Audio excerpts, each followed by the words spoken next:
some monthly roundup later. But just a few announcements. We developed our own website. It's ETHKL.org now.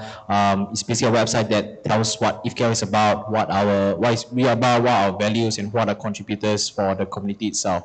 So you can do your due diligence. You can know what we are doing and what we are striving to be. Just a page that tells us, because we always get the question like what ETHKL is about, why are you guys started, and who are supporting this ETHKL initiative. So we just spin out this page and tell us the story on who we are, what values we hold. Yeah. And next slide, I think something more exciting. Sorry. Yeah.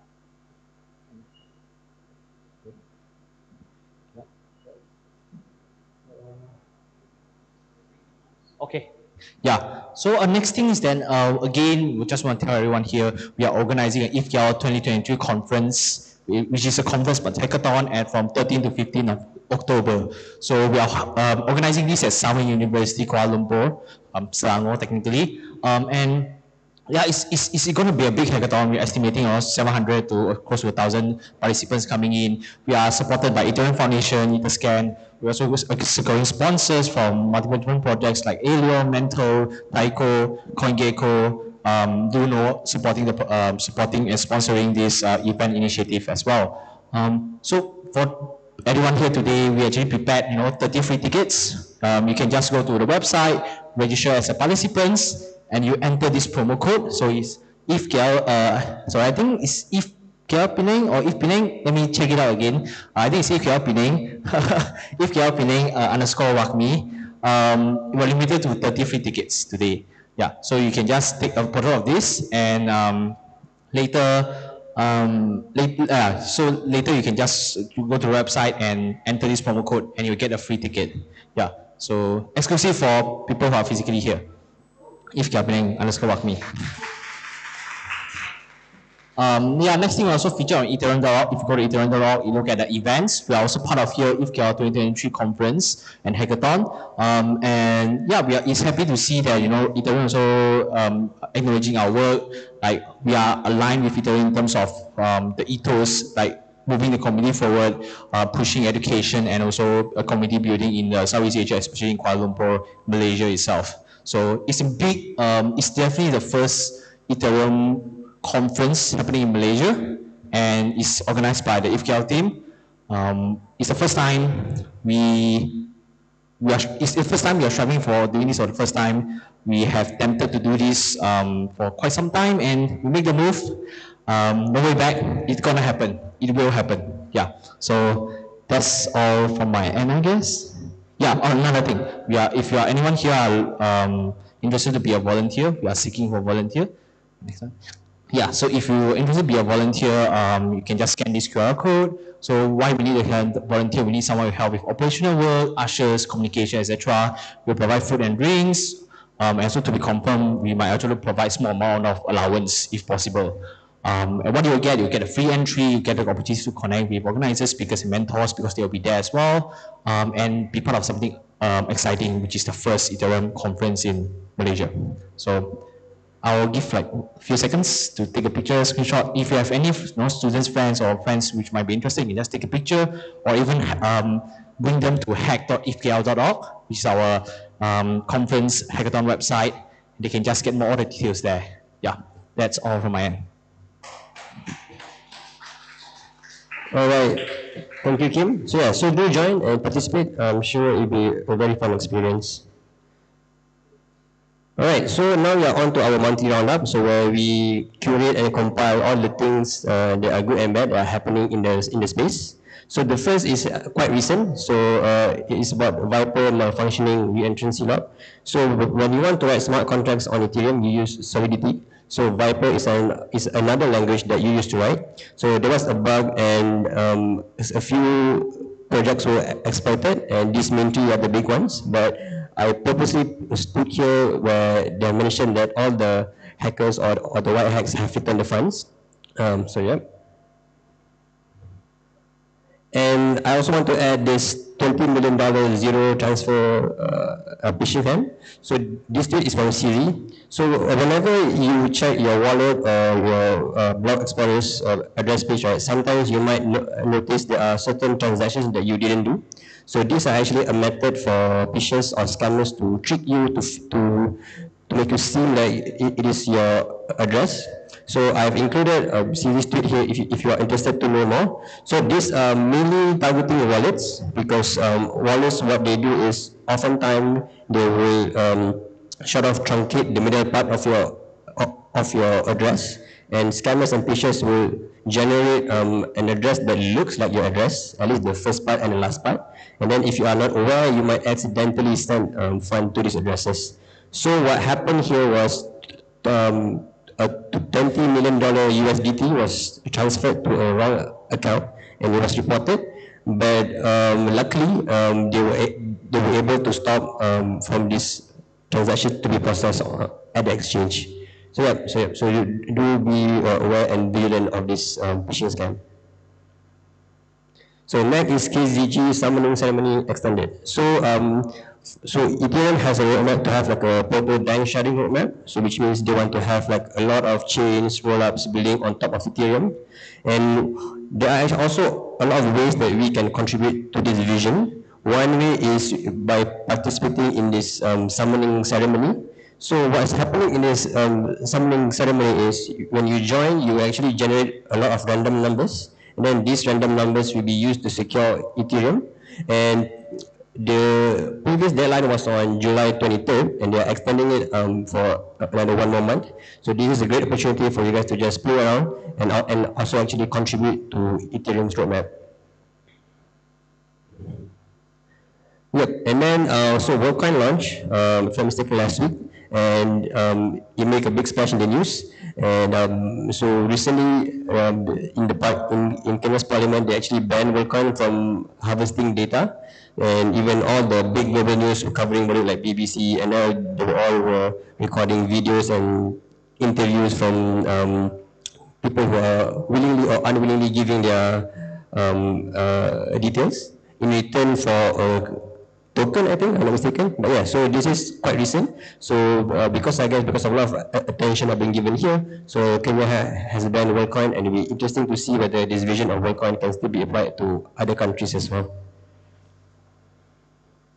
Yeah, so Gnosis announced Gnosis Pay. So this was announced at ETHKL in Paris. So if you are familiar with Gnosis, they are well known for a lot of things. But the main thing is their multi-sig contract, where you can share an address and then you will need a lot of parties to approve to send money. So they have created Gnosis Pay, which is a Visa-approved payment system.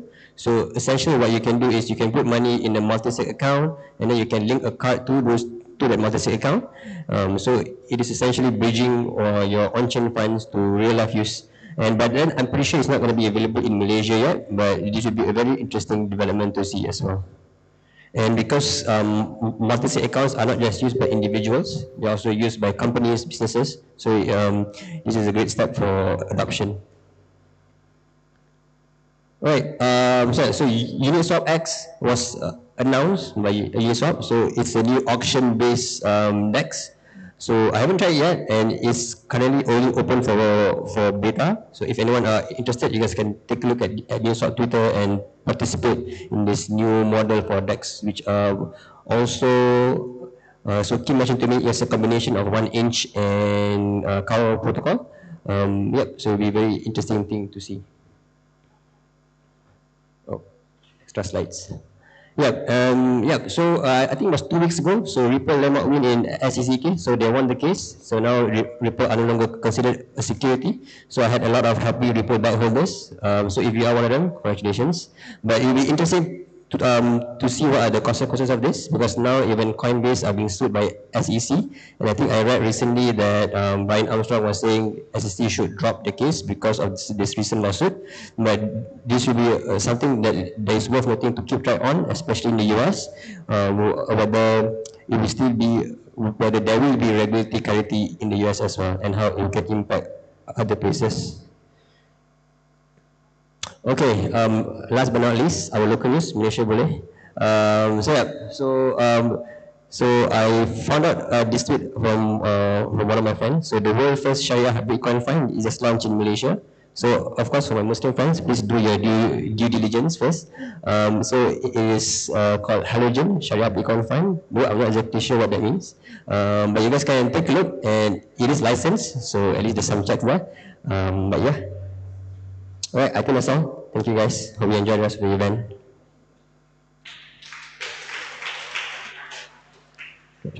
True? Oh wait, sorry. We also have a QR for ETH Penang for anyone who's not here yet, and also ETHKL Telegram group. So in case you guys are in KL and you guys want to drop by. All right, thank you.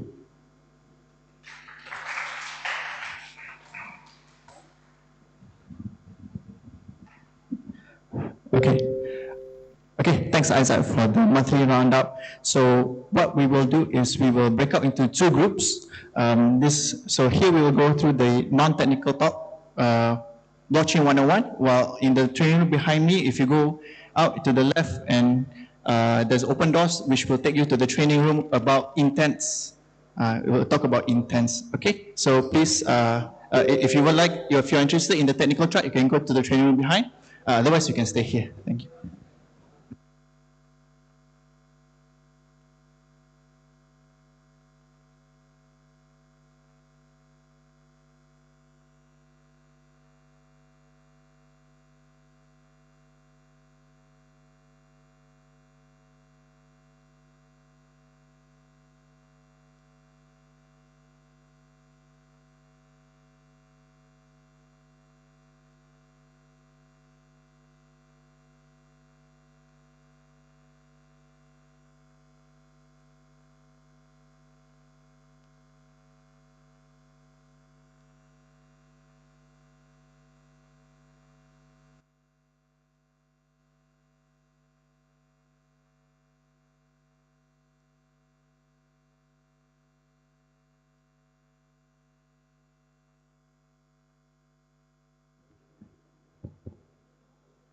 All right.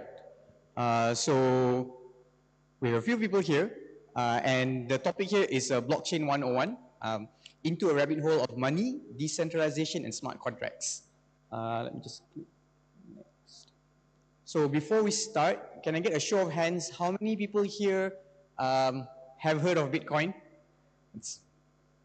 I'm sure the ones that didn't raise their hands actually have, otherwise you wouldn't be here today. And how many of you know the difference between Bitcoin and blockchain? Okay, we have a couple of people. And have a crypto portfolio? Okay, I just jumped to the end. Has used a smart contract? Or know what that means? Okay, so not yet. So at least there's something useful for you today, for you here today.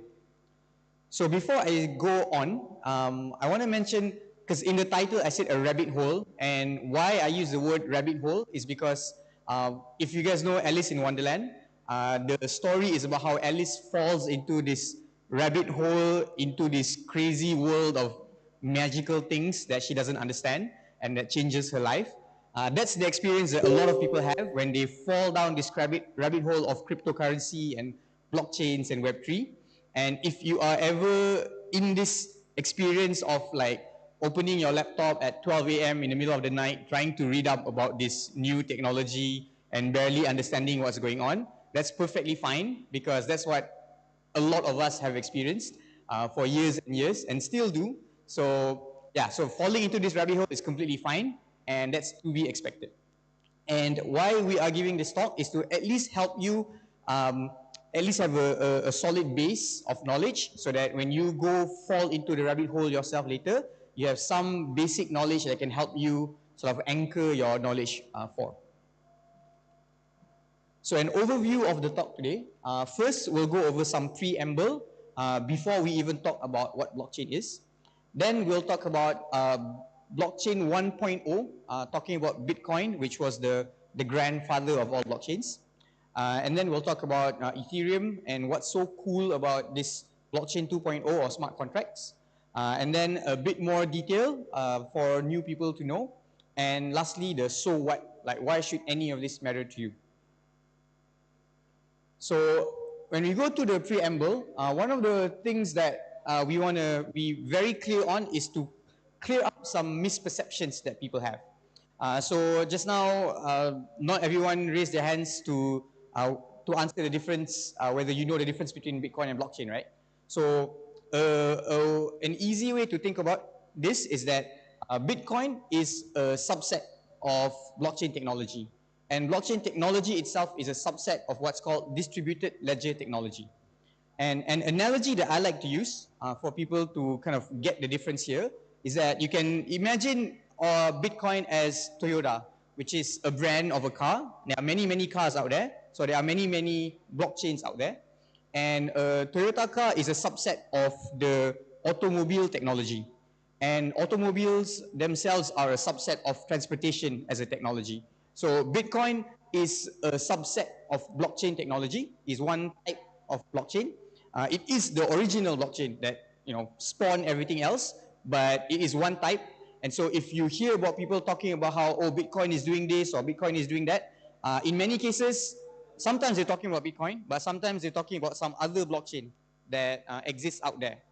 And so they confuse the term between Bitcoin and blockchain. Another thing that people like to kind of have this misperception on is this term called cryptocurrency, which actually is not the right term to use. The better term to use is a crypto asset, because there can be many types of assets, not just currencies. So one type of an asset is what's called a crypto token. And you can imagine tokens as, like, if you go to a school sports day and you have all these stalls that are, you can buy like food or play some games, and you have to exchange a voucher, like you have to take your ringgit, get some voucher, and then you can only spend that voucher in that sports day area. So that's essentially what a token does. A more maybe 18 plus example is if you were to go to Genting Highlands and you exchange your ringgit for some of these chips, and you can only use these chips to play in whatever casino games that they have there. So a token is just a representation of money in its own small social network or small subset of what you can do. Secondly is a crypto security. So a security is just things like bonds and stocks, and a crypto security just means you implement this on the blockchain. And lastly, you have cryptocurrency. So a Bitcoin is a cryptocurrency, but there are many, many other types of crypto assets that are not just currencies.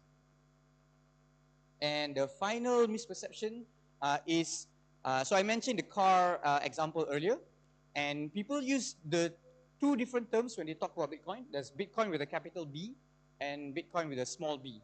So generally when people use these terms, the Bitcoin with a small b refers to the fuel that you run the car, whereas the Bitcoin with a capital B is the car itself.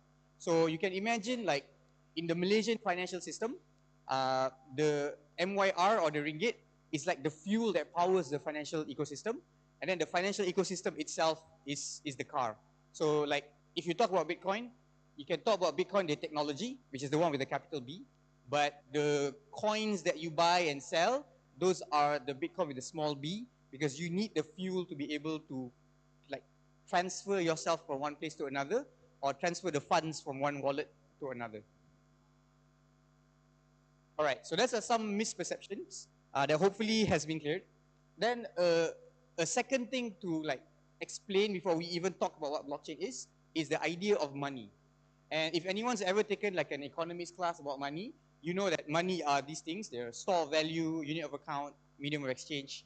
I'm not going to dwell on this because you can just Google it, to be honest. And it's quite obvious once you've read the articles. But one thing that isn't as commonly mentioned is that money needs to have a limited supply. It needs to be scarce.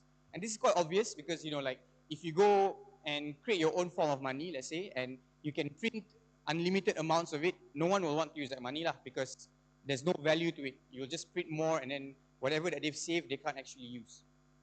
And one more thing that isn't actually mentioned is this idea that money is not a physical item.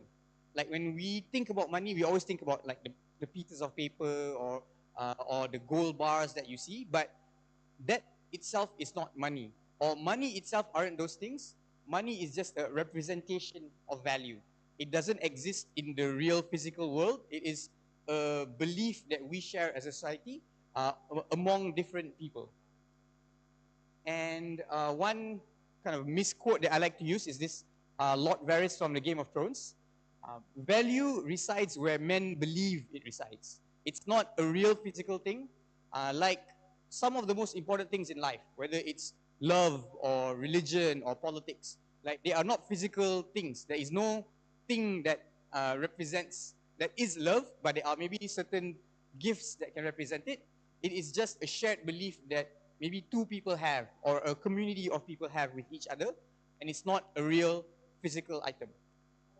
Now, at this point, you might say, that doesn't sound right, because like there's all these things that we know of as money, right? There's like the US dollar, the ringgit, gold bars, but these are just, again, representations of value. The physical item itself is not money. The physical item is just a representation of what money is. And if you even think about your e-wallets that you have now, like those pixels on your screen in your mobile phone, they are not money, right? They are just pixels. They are just representing what money is there. And for many different societies across time, we have had different ideas of money. So if anyone's ever been to prison, I hope not, but in prison, a common currency or money that people use are cigarettes, because that's how you exchange with each other to get whatever goods and services that you get inside prison.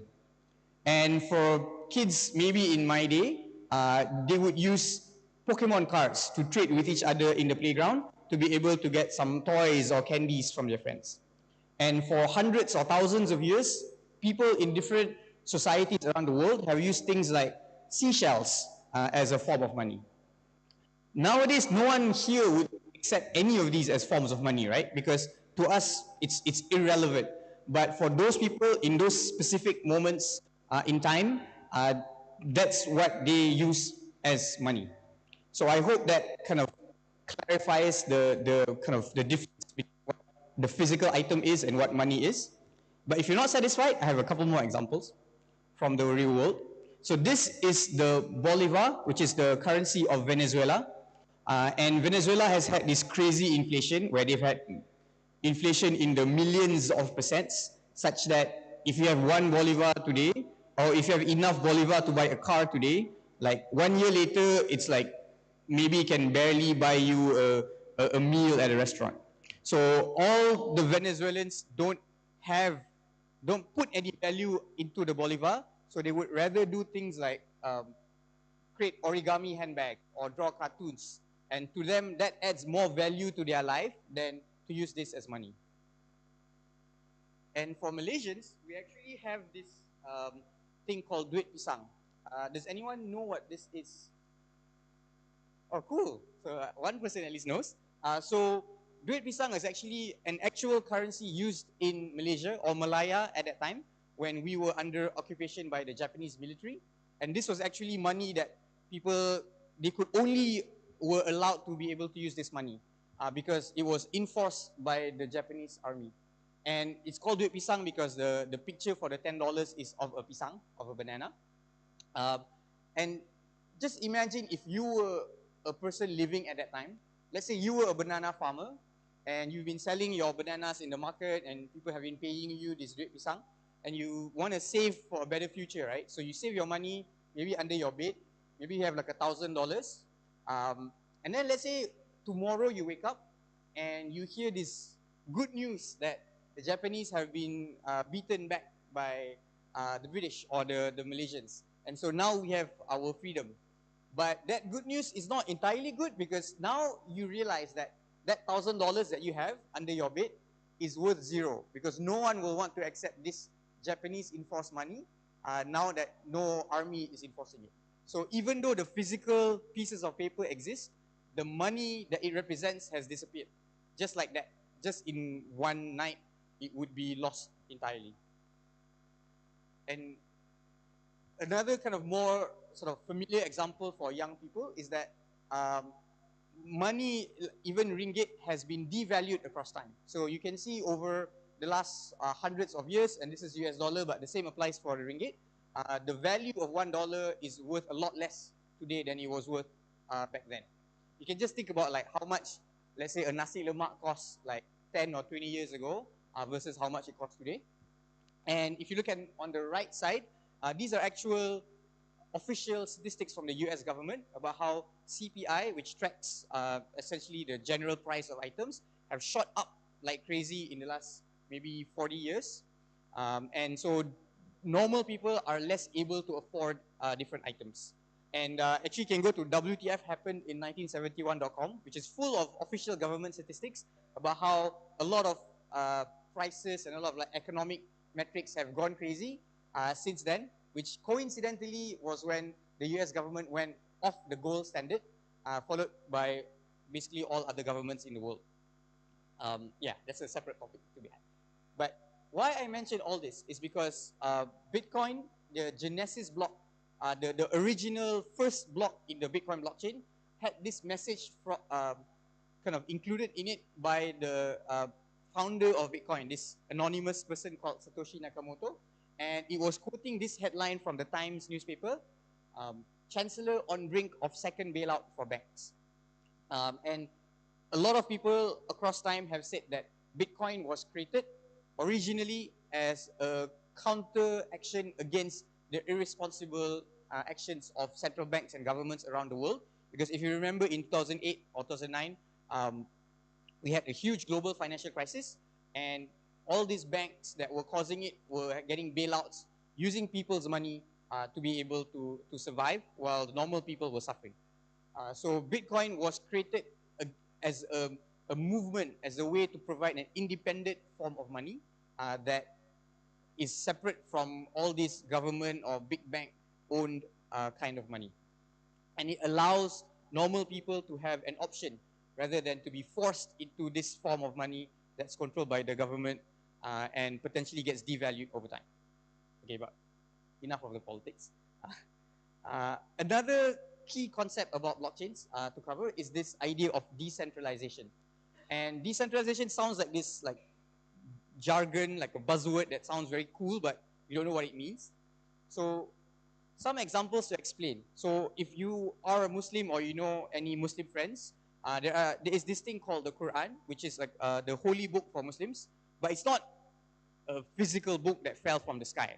It's a series of thousands of verses that were memorized by thousands of people within the community, and it's memorized in the exact order and in exact content, such that if anyone wants to hijack the content, they would find it almost impossible to do so, because you have 1,000 different witnesses who will tell everyone that they are trying to cheat and hijack the system. So for example, if I wanted to add one line in that one verse somewhere that says Harith is handsome, and I'm trying to convince everyone else out there, if there were only 2 people, let's say, that memorizes this Quran, then I just need to find these 2 people and bribe them and convince them to add my line inside.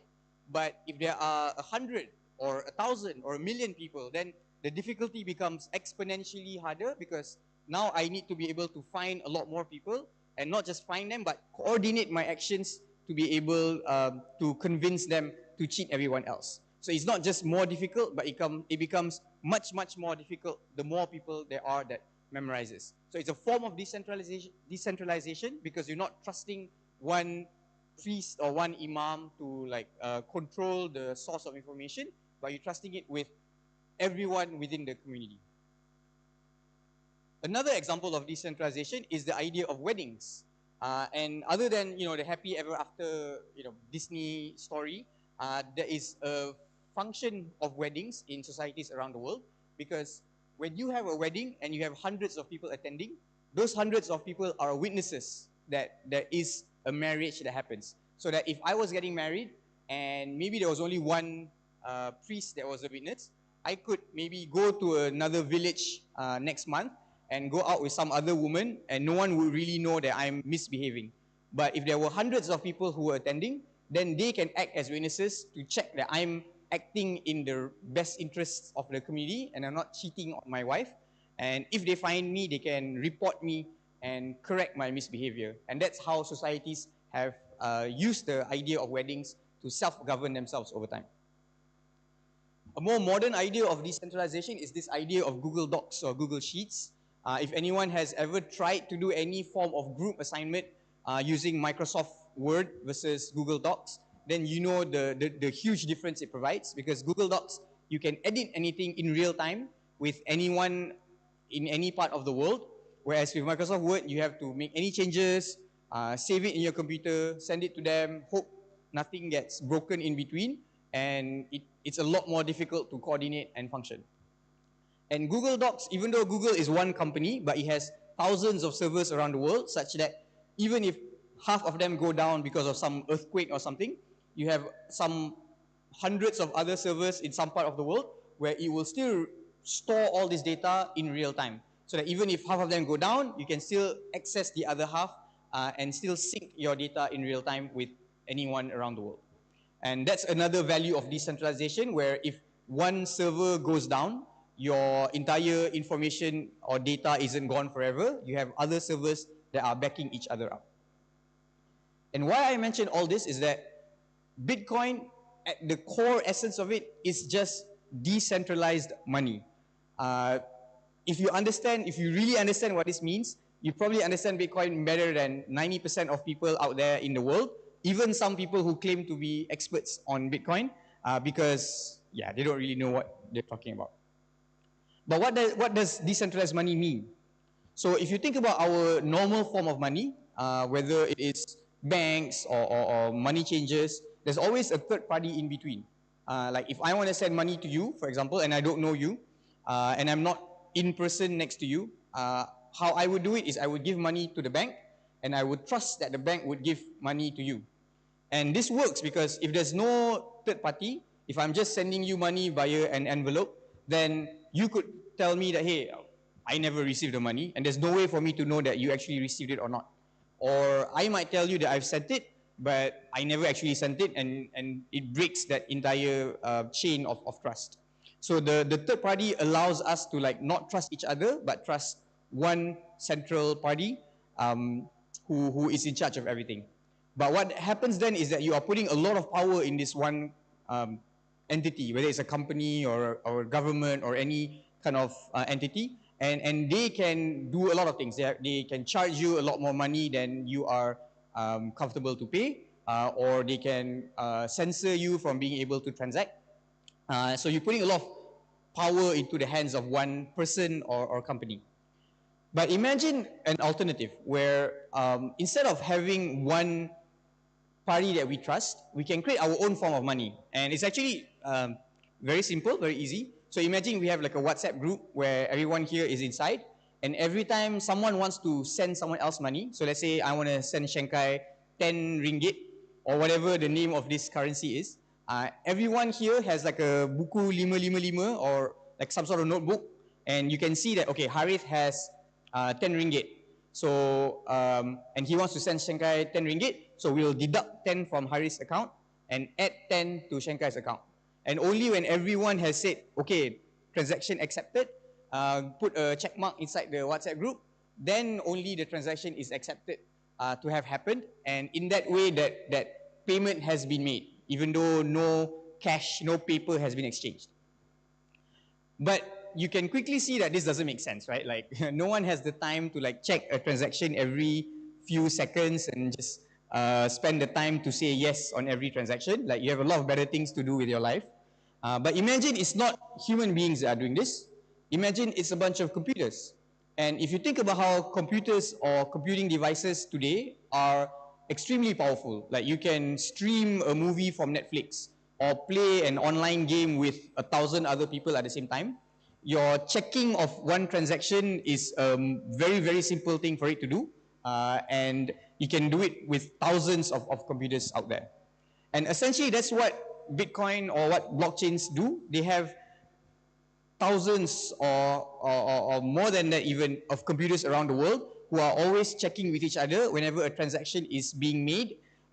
They will check that it is legitimate, it's not cheating, and they will propagate it to everyone else. So if you think back to the Quran example that I shared earlier, because all of these thousands of computers are saying that this transaction happened, so it's a lot more difficult for someone to come and hijack and say that, oh, I'm slotting in 1 million ringgit to myself here, because then you have to convince all these thousands of computers around the world who you don't know who they are or where they are even.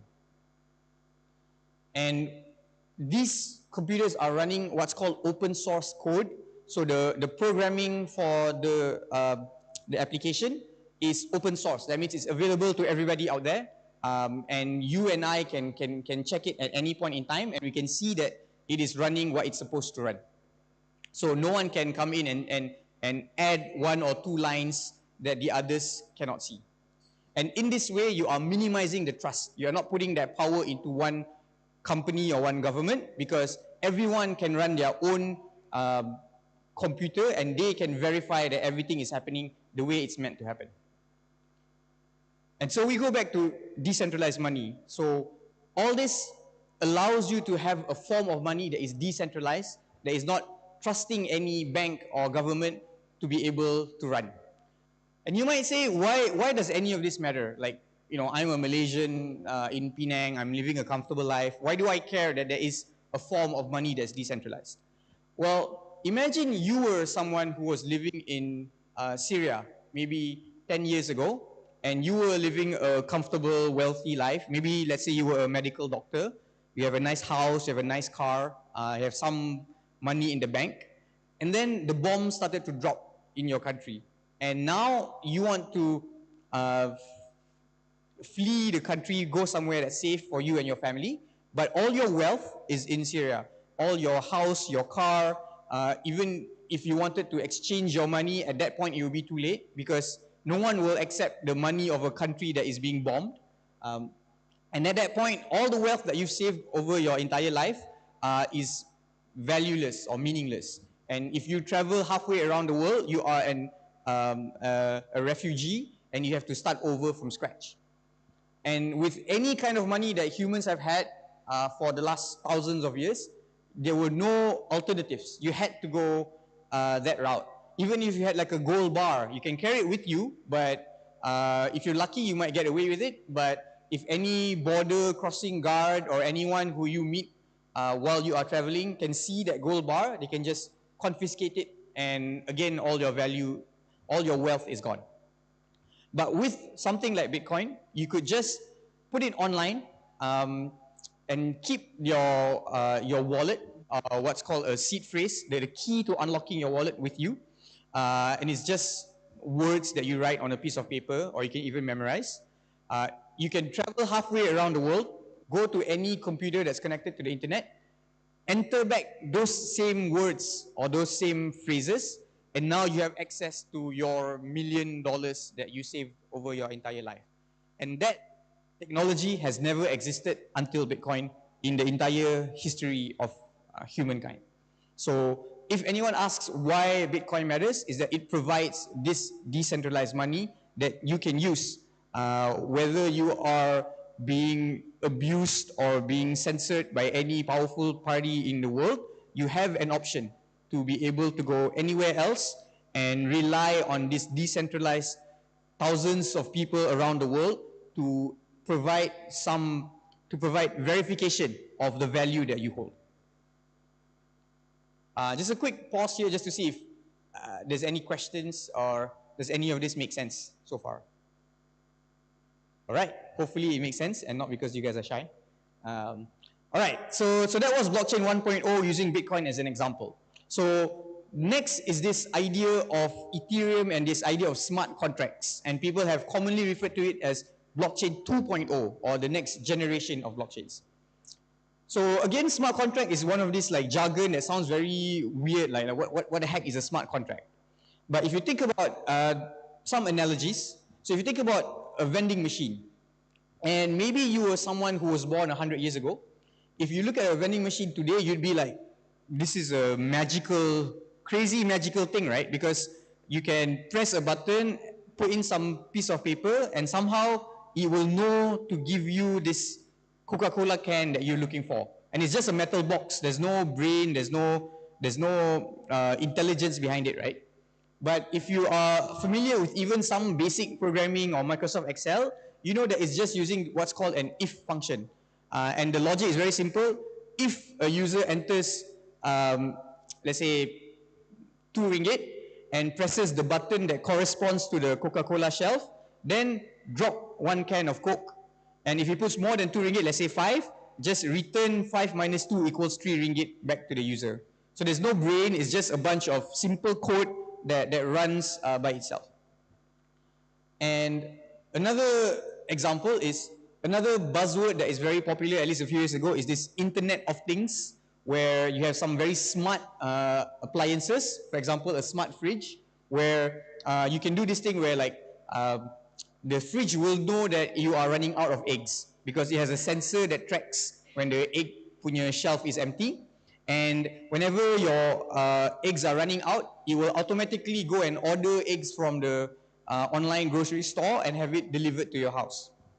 And again, this is just, other than the sensors, it's just using that if function, checking if the egg thing is empty, then we order for new eggs. But what all these sort of if function stuff does, right, or if else functions, we are very used to it already, and it works, but they are all still relying on this centralized financial system that we have. You still have to have your bank account, credit card, and you still have to trust in the bank to be able to do all these things.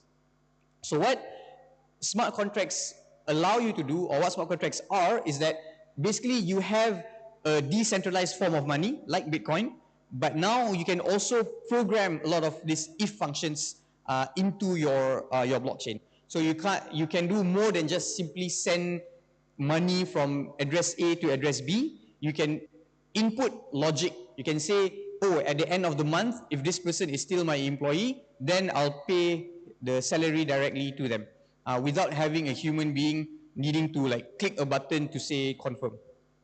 And it doesn't sound that cool or interesting until I give more examples, but it's the analogy of the leap in technology is kind of like if you imagine the phone from 20 years ago or maybe 30 years ago, where you have some basic apps, but you can't, you have maybe a camera, but it's very limited in what you can do. And then the iPhone came, and now you have this app store where people can create thousands of apps, and you can do all kinds of things with your app. Or maybe a better analogy would be like you have a calculator, which is a computing device. You can calculate stuff, but compared to a laptop where you can watch a video or play a game, it's a world of difference between the two. And some examples to explain that. So Malaysians, I think the example makes sense, or maybe for Malaysians from a few years ago, because the right party was not in power, but there was commonly in elections back then, people would complain that, if I vote for a party, let's say the red party, and then I go back home, there might be some blackout and something might have happened, and then my vote for the red team has been switched to the blue team. And people have this problem of trust, right? Like you are trusting a centralized party, the election commission, who may or may not be corrupt or fair, and even if there was no issue, but the question of trust is there. Like you don't trust it, so it breaks the system. But imagine a voting system where it utilizes this blockchain and smart contracts. So let's say when I'm going to vote, the system will check that, hey, I'm old enough to vote, that I've registered, that I'm in the right constituency, and very importantly, I have not yet voted in this particular election.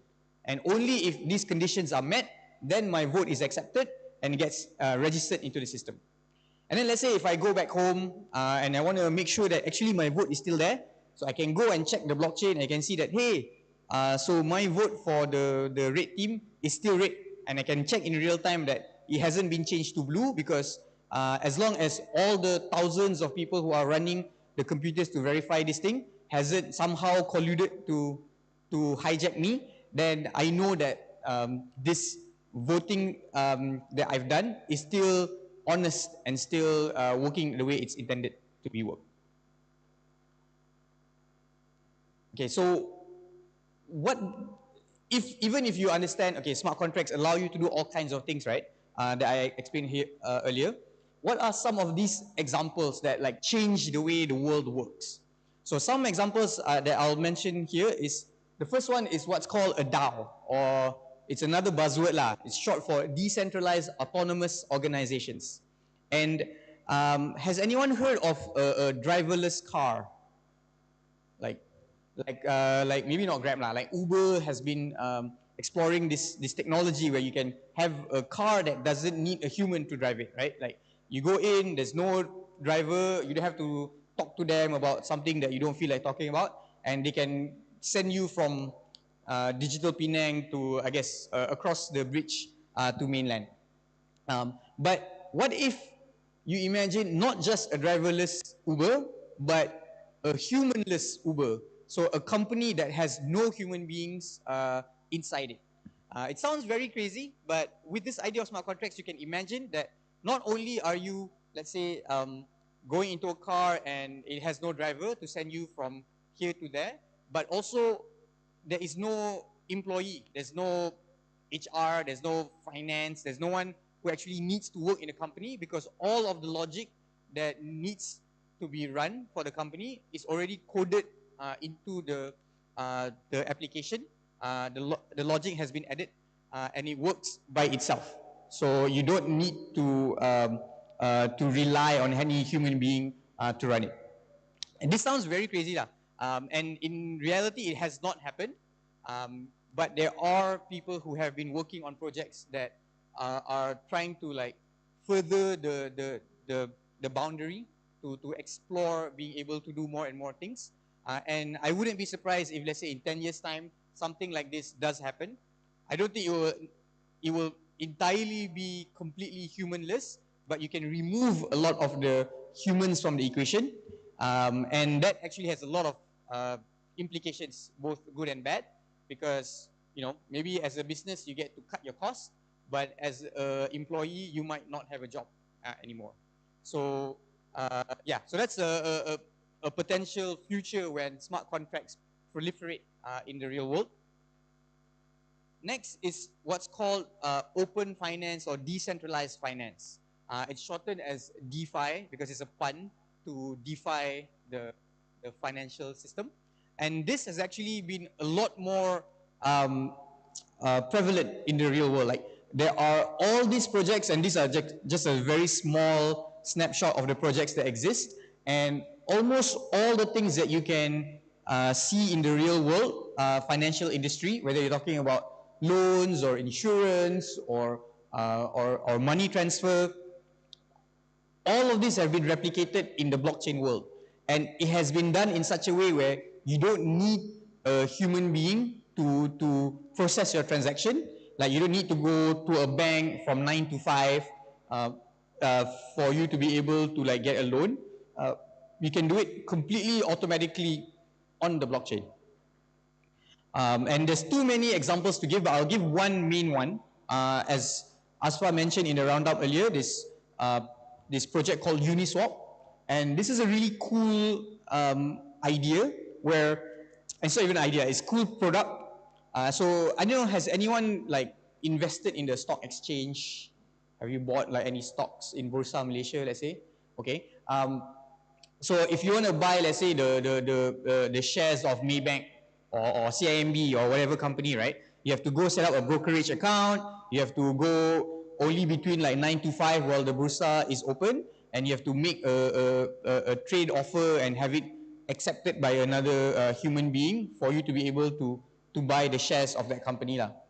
But in the DeFi or blockchain space, you can already buy from different cryptocurrencies or different crypto assets, and you don't need a human being to do any of this. Literally, you can just go to the Uniswap website. Let's say you want to exchange between ETH or Ether, which is a currency for Ethereum, and DAI, which is a stable coin that is essentially pegged to $1. You can do it, select one Ether, click on swap, and the transaction happens automatically. Like there is no human being that needs to be involved for this transaction to happen. And it happens 24/7 wherever you are in the world. No one can stop you from doing this transaction. And it's a completely different mindset as to what, you know, trading or investing works in the real world. And there are some challenges to make it like fully mainstream. For example, regulation. But you can imagine in, let's say, 5 to 10 years, this actually can work. And even if you think about your normal stocks, it's a lot more efficient, a lot more cost effective for something like this to exist. So if you have any friends, or if you are working, let's say, in the financial industry, a lot of these things are being innovated, and if you're not aware or not keeping up to this, you might find yourself out of a job because a lot of your roles are potentially not relevant anymore. So I mentioned the DAI token just now. So another example of this DeFi is the concept itself of a DAI. So it's a cryptocurrency that is pegged to a US dollar, but it's not that you have like $1 million in a bank account somewhere and you have this million unit of DAI. But how it works is it's like something like pawnbroking or pajak gadai. Does anyone know what pajak gadai is? Pawnbroking? Like, okay, I'll explain it very briefly. But so imagine you have like a gold necklace that is a family heirloom that's owned by your grandmother and it's very special to you.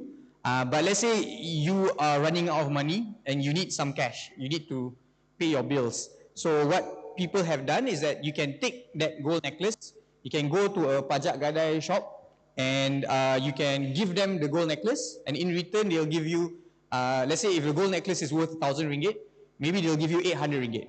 And you can take the 800 ringgit, you can pay your bills or whatever, and then later on you can pay back the loan, 800 plus some interest or some fees, and then you can get back the necklace that is very special to you.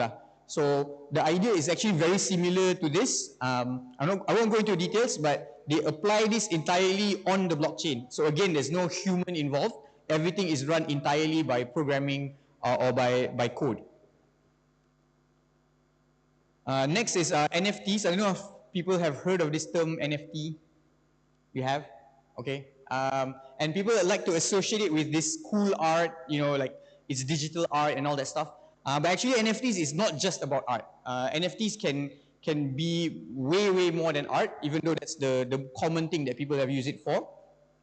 So NFT just is short for non-fungible token. And fungible versus non-fungible, I should probably take a couple minutes to explain. So a fungible thing is just like your ringgit cash. Let's say your 1 ringgit piece of paper.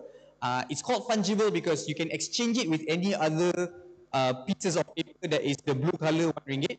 And even if one is like crumpled up and maybe got some stains from the mamak shop, and another one is like very clean, it doesn't matter, the value is still the same. It's still 1 ringgit, right? Whereas let's say it's your cat and my cat. Your cat might be the expensive Persian cat and mine might just be a stray. We would not ever exchange one cat for another because yours is worth a lot more and mine is maybe like not worth much.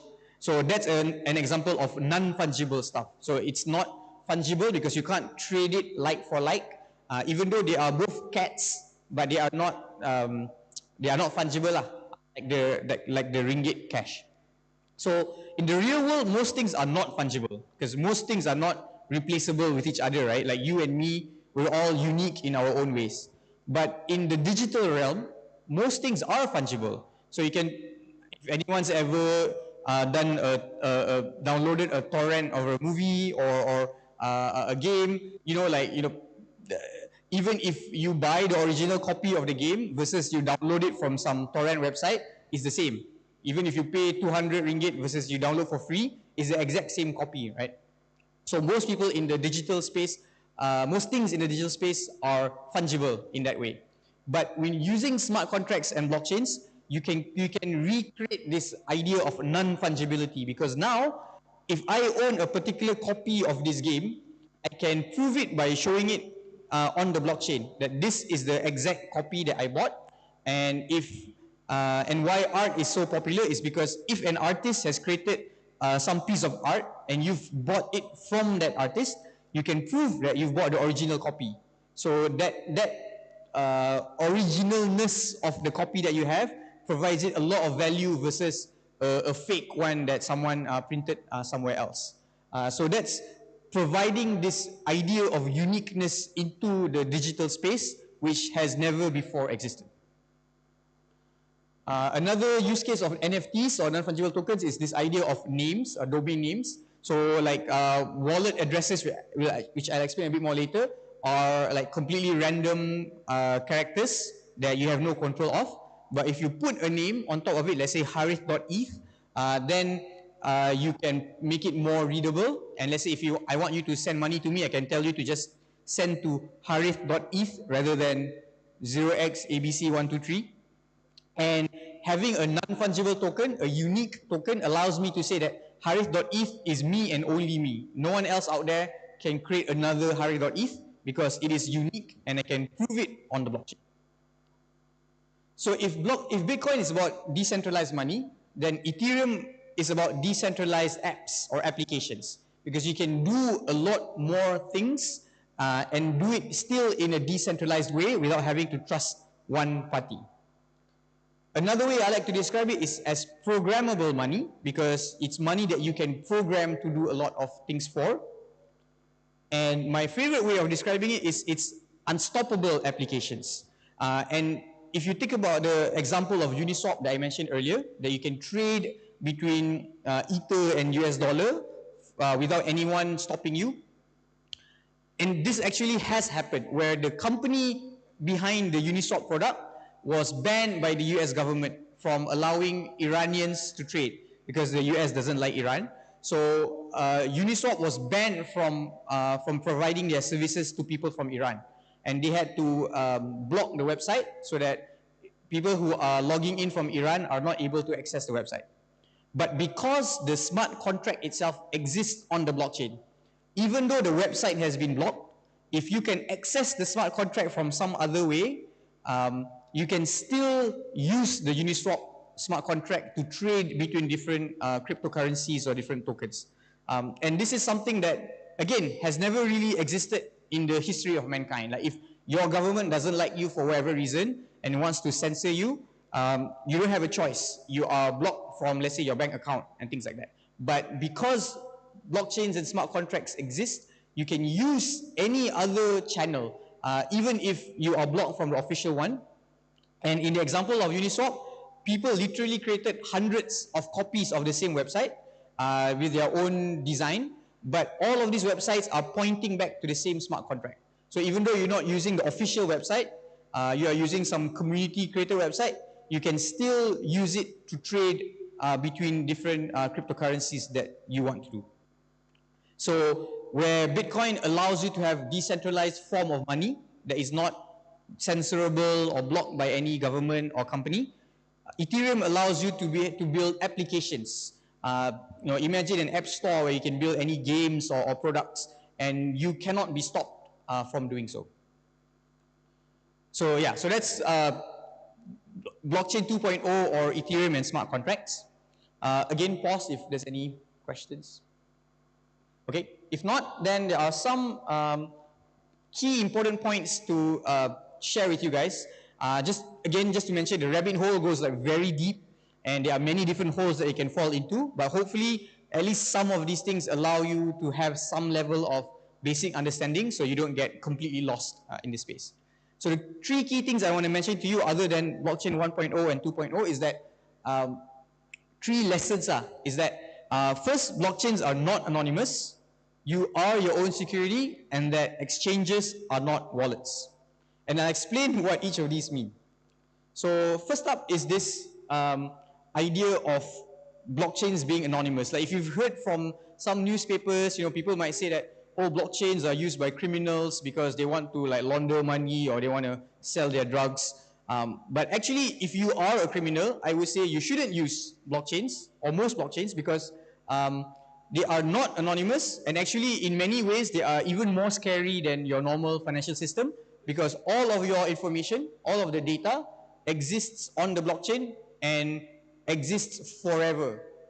So for example, this is Etherscan, the company that I work for, which is allows you to look up addresses on the blockchain and their transaction history. So you can see that, okay, this address has like 40 Ether or $7 at that time worth of money, and you can look at all the transactions that it has ever done or received from someone else. And imagine if you were a criminal and you are run away to some island somewhere and you're already living a comfortable life, But 20 years later, someone can still trace all of your transactions from 20 years ago, and they can still use that to find you and catch you. The only saving grace you have is that the address here is not tied to your IC or passport or any identification. It's just a random string of characters that no one can tie back to you, unless you have done a transaction with them. And so if Shankai sent me some sort of funds, and I know that the address that sent those funds is somehow related to him, and I can trace it back in many different ways. And that's what a lot of regulators, governments have been doing for the last few years. And so they can trace a lot of these transactions, and therefore, if you are a criminal, you shouldn't use blockchains. So I mentioned Etherscan just now. So Etherscan is an example of a block explorer. And a block explorer, an analogy to think of it is that imagine if you go to a library and you want to see the page of a specific book inside the library. So you walk up to the librarian and you'll say, oh, I want to see the content of page 100 in this book in shelf 37C. And in this hypothetical library, the librarian will never stop you from seeing the contents of any book. There's no exclusive part of the library, there's no paid members only kind of space.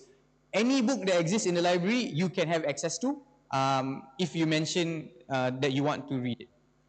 And no one will be able to stop you from doing so. So because of this, right, you can see that blockchains are not anonymous. As long as you know the address of any person, you know all the details of their financial history. Let's say they won some lottery, you can see that, oh, actually they got 1 million ringgit now. You can go and ask them to belanja you lunch or something.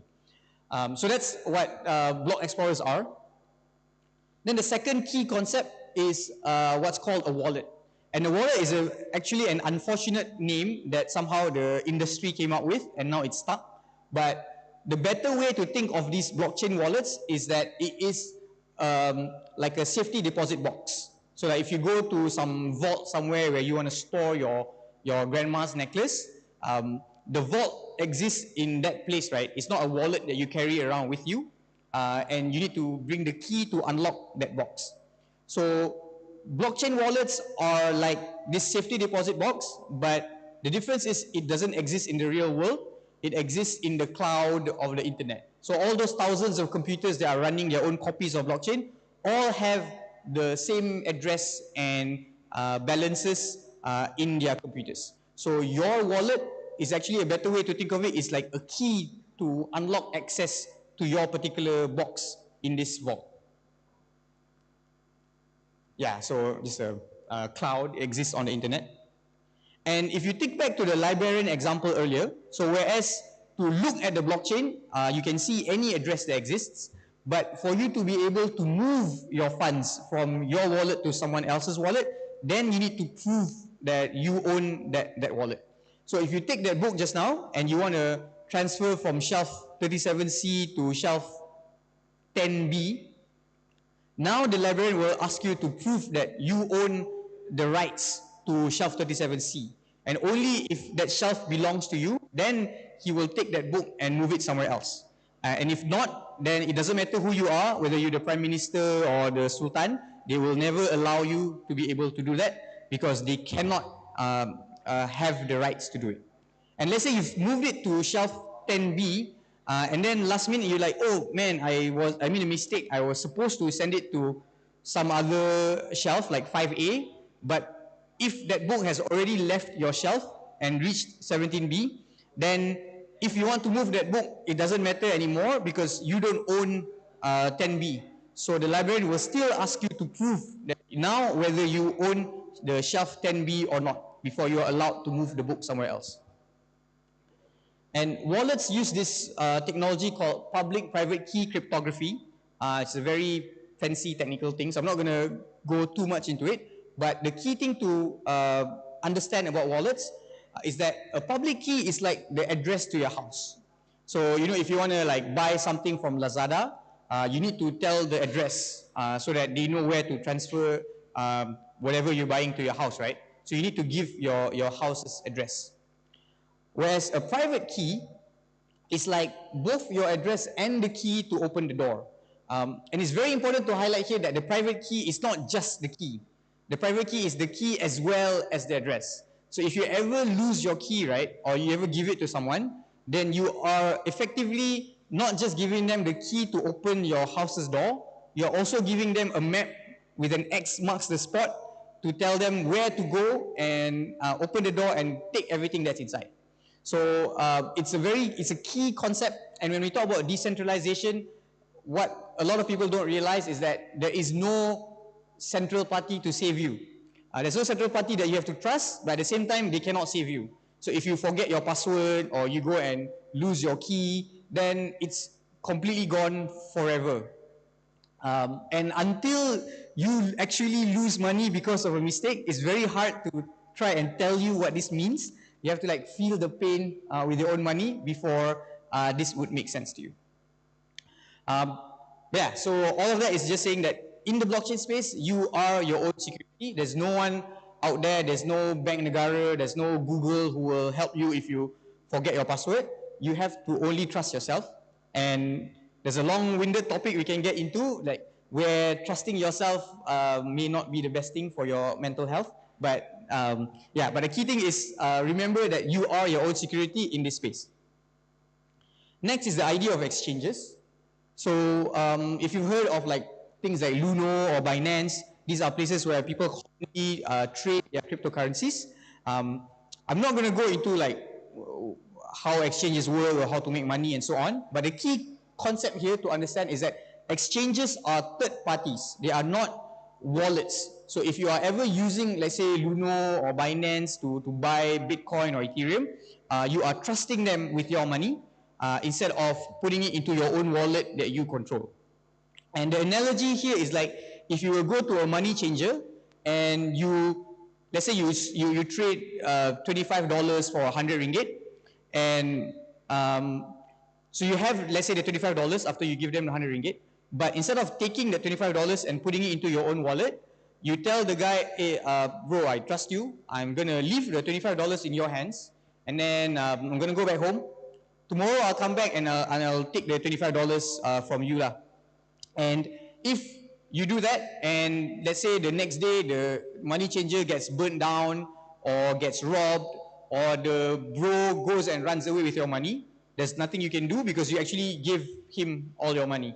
So it's a very important part to understand that if you are using these kinds of exchanges, that you are trusting them with your funds. And the whole idea of decentralization goes away because now, instead of trusting some bank that is licensed by the government, you are trusting some exchange which may not be licensed, who you don't know and may exist on another side of the world, and you are giving them all your wealth. So very key part is that exchanges are not wallets. So if you ever start to dabble in this crypto space, just make sure that if you are using an exchange, you don't trust them with more money than you are willing to lose. Okay, so many things that I mentioned just now, but why does any of it matter to you? Like, what's the so what for you? So the first thing is that I hope you can see here that it is a defining technology that can change the world if it lives up to its potential. It potentially can, lose your jobs if you don't know what the risks are with your jobs, or it can create new jobs or new opportunities for you to take advantage of. Another thing is that it is a potential investment, although it's an extremely high-risk investment, and the advice is always never put in more money than you are comfortable to lose entirely. Like, if it goes exactly to zero, you're still comfortable, you can still pay your bills with the other money that you have. And yeah, so I mentioned the impact to your career, whichever industry that you're working in, just think about how a system like blockchain, which allows people to run things by with minimized trust, how that will impact your industry and therefore your career. And lastly, this is a call to action to anyone who's listening, is that we want to help this community of public permissionless chains grow. Because if you think about like more than 20 years ago when the internet started, there were a lot of companies that wanted to create their own versions of internet, like their own walled gardens where you have to pay them to be able to access their area of the internet. And it was only from a lot of the work and effort from normal people like you and me that fought for a public internet that now we can see almost anything in the world and we don't have any censorship or controlled access, like we can find any website out there. And similarly, there are companies or centralized entities who want to create their own blockchains and create these walled gardens where you have to pay them to be able to access. And so it's only from the efforts of normal people like you and me to fight for a public and permissionless blockchain that anyone can have access to. So whether you are a developer or a student, whether you work in the government or an academic, everyone's welcome to be able to contribute to this space, and maybe you'll find some opportunities that you might not have been able to see otherwise. So the call to action is join Ethereum Malaysia, which is both ETHKL and ETH Penang. There's a bunch of meetups that we do, a bunch of workshops, and don't necessarily just join as a listener, but also join and contribute. And what you'll find is, whether you are technical or not, because the space is so new and so changing, that within 1 year of joining, we've seen people who started from scratch, who didn't know anything, and now they've become a world-leading expert in, maybe not the whole thing, but in some small niche that they are focusing on. And that happens, it's not just an empty phrase that I'm saying. So, for example, Etherscan and Coingecko are two companies which are run by Malaysians, team basically completely in Malaysia, and they are used by people all over the world, like hundreds of millions of people. And if those two companies have, what they've shown is that Malaysians can make it in this space, and you don't need lots of capital, you don't need connections in Silicon Valley or Shanghai, you don't need to be backed by the government. You can do all these things by just being your own team. So yeah, a review of the talk. So we went through a preamble, blockchain 1.0 and blockchain 2.0, and some details that are important for people to know. But just take note that this is like a very, very small fraction of what the whole space is. There's a lot further down the rabbit hole that you can go into. All kinds of very technical and non-technical stuff, all kinds of use cases. And if there is interest, then we can get the ETH Penang folks to organize like a follow-up session, such as a hands-on setting up your own wallet workshop or trying out different applications out there. So that's pretty much it for this particular talk. Afterwards, Shankai will talk about wallets, a bit more about wallets and this new thing called account abstraction, and explain what that is. But yeah, so this is pretty much it for today. If you have any questions, I'm happy to answer. Yeah, otherwise, thank you very much.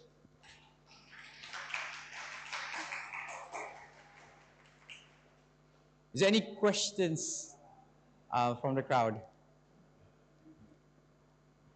Are you completely lost, or like maybe can catch 50% or 80% of what happened? 10, okay. Okay, cool. Then thanks everyone. And if you have any other questions you're too shy to ask, you can find me later, and or even a bunch of the other organizers, and we'll be more than happy to answer your questions. Thanks everyone.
Testing, testing, testing, testing, testing.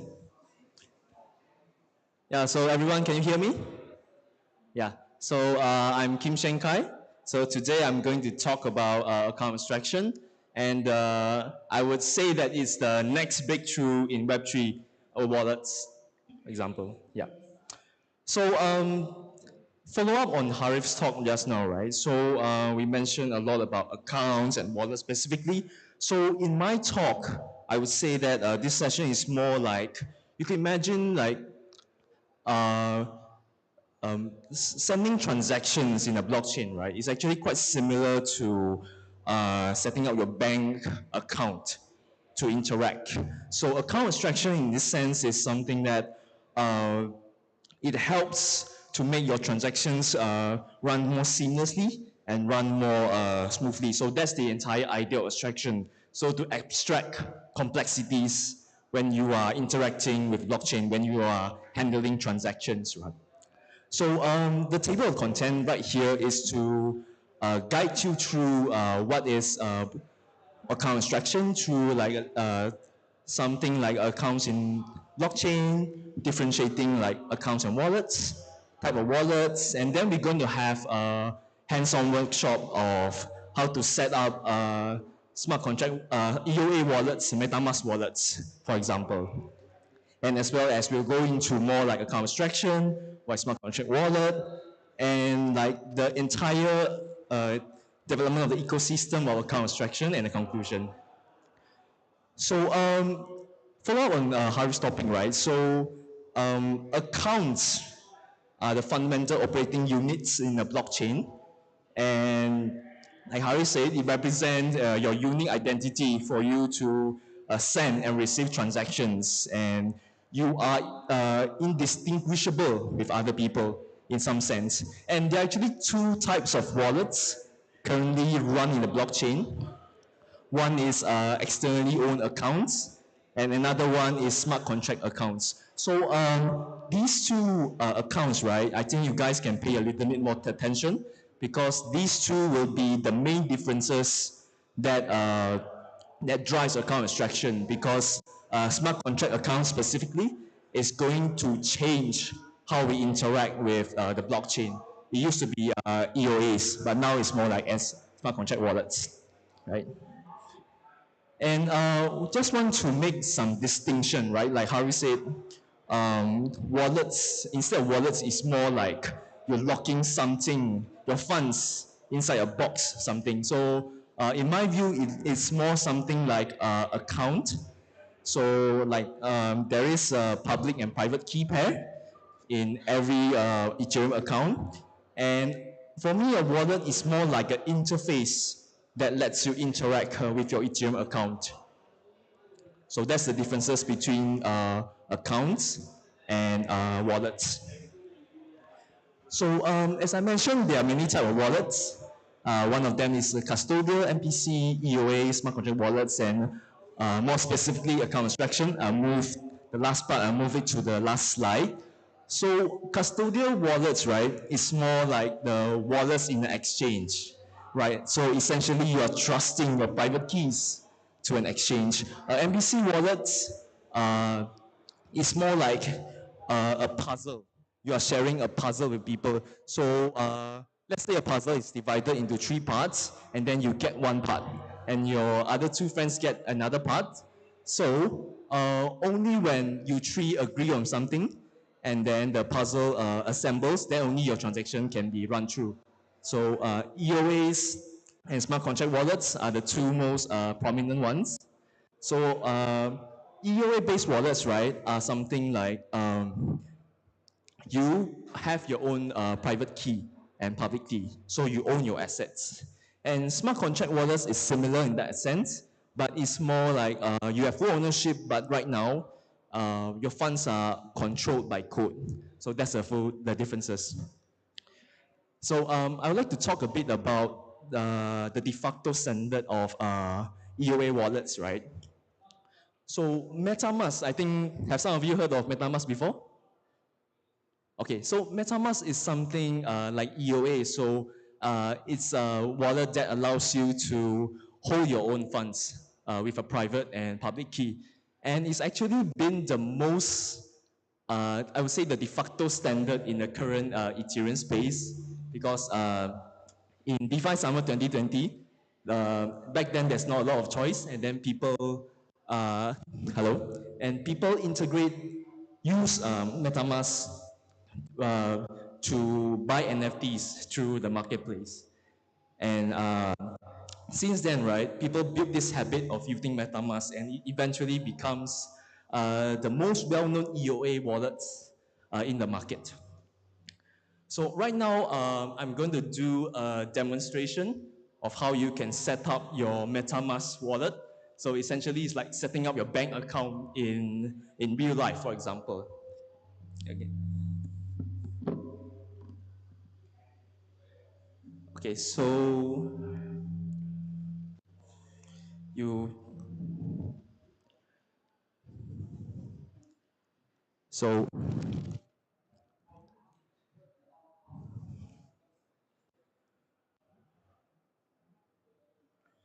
hello? Okay.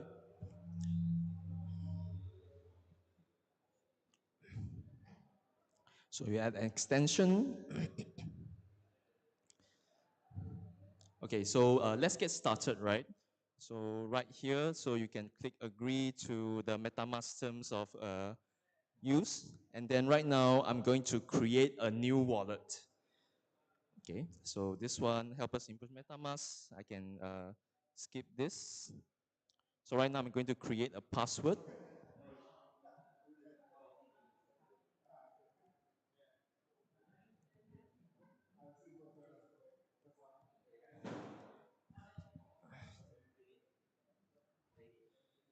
Okay, so this is the thing, right? We mentioned about they have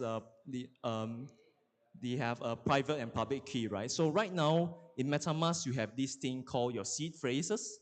So that means that right now we're going to go through like 12 pieces of word that directly links to your account. So this is your private key. You cannot lose it, okay? So let's go to, so right now to secure my wallet, and I'm going to review this 12 lines of words, right? So ideally, right, these words, you should write it down in a book or like a private book, right? So for example, when you lose your account, for example, if you forgot your password, right? So you will use this 12 lines of words in order to access your wallets. So we wouldn't recommend you to be like snap a photo with your phone, right? Because there is a chance for your phone to be hacked. So ideally, what people usually do is they write it in a diary or somewhere safe that's not accessible to people. Okay, but for me, for demonstration purpose, I'm gonna take a photo because this is a bummer account, so I'm not gonna use it later. Okay. So next. Yep. Gonna tap delay here. Next. And region. Okay. Right. So the wallet is successful, and my MetaMask is completed right now. Yay. Got it right. Okay. Then this. So I actually in the MetaMask wallet, right, you can actually put in a plugin right here, extension, and then it's much easier lah. So you can access it at here right now. So the thing I'm going to do is I'm going to demonstrate how to send a transactions from one MetaMask to another MetaMask using this example, right? So if you can see here, right, this is a string of unique number, your indistinguishable number, so that when I send an account, I'm going to copy this number because this is very, very unique, right? So I send this string of numbers or words, right, to my friend, and then when he include in when press send and send it to me. It's going to link to my account. Okay, so right now, I'm going to do something like sending accounts to myself. Okay, right? So this is another account of me. So don't be surprised. So you can see like there's like 900 USDC, right? So these are the funds called like, there's this thing called like, how to say, Goeli ETH. So it's like funds that people use to test transactions, right? So it's kind of like fake money, but it still runs in a blockchain. So to make it safe, usually people use this for demo purposes, like I'm sending money, because if I'm putting my own money, it's risk, right? So I'm going to use like a fake money, and it works in MetaMask. Yeah, so that's how it works. Okay, right now, in my MetaMask, I'm going to show testnet, because this is a testnet, and make sure that its Goeli is the same one. Okay, so I'm using another account that has funds. I'm going to send it to my friend, which is you. So right here, right, you can copy their account and you put it here. Okay, so I have like 0.01. So maybe I can send in something like 0002, and I press next. So right now it's sending, and I put confirm. Okay, so now it's pending.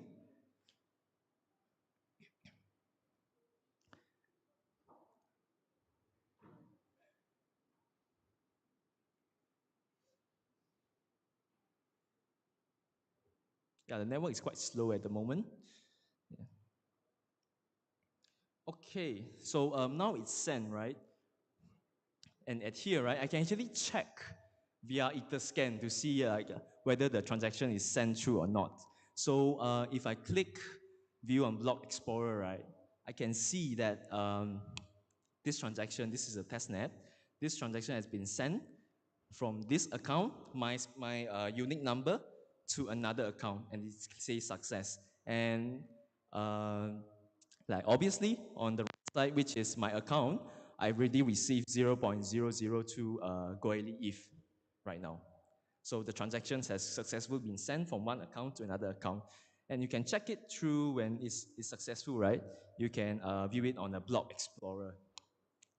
So I'm going to try something a little bit different right now. Okay, so this is, I'm sending ETH, Goeli ETH right now. How about if I send like ERC20 tokens? So sending something like USDC, for example, right? So in this accounts, in tokens, right? And then I'm doing it again. I'm going to send it to this account as well. Okay, so I'm going to send like 600 USDC, for example.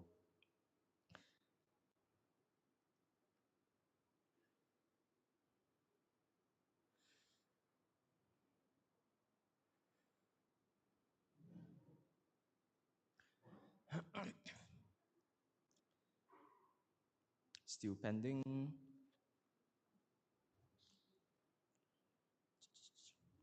Okay, right now I can check it on Etherscan again, right? It's still running. Okay, right now it's a success right now, but the funny thing is, right, in my account, at the moment, I don't have, it doesn't show that I receive how many? 600 USDC on the right side, right? Like, so you might think that, maybe the transaction didn't went through. But in fact, in the Etherscan, it says that it's successful, and like both of my wallets are correct. So actually, what you need to do, right, is to import tokens, actually. So imagine right now if your friend send you ERC20 tokens, right? So you have to know what type of ERC20 tokens, like USDC specifically, and you have to click in import tokens right here so that it will show you like the funds that he sent you. Okay, so right now I'm going to press import token. And this is where it gets interesting, right? So I'm sending USDC to him. If right now, if I put in the wrong token, right, it will still not show because it doesn't show, it's the wrong address. So what would I do is, I'm going to put like, this is a Goerli net. So I'm going to put USDC address on Goerli specifically, right?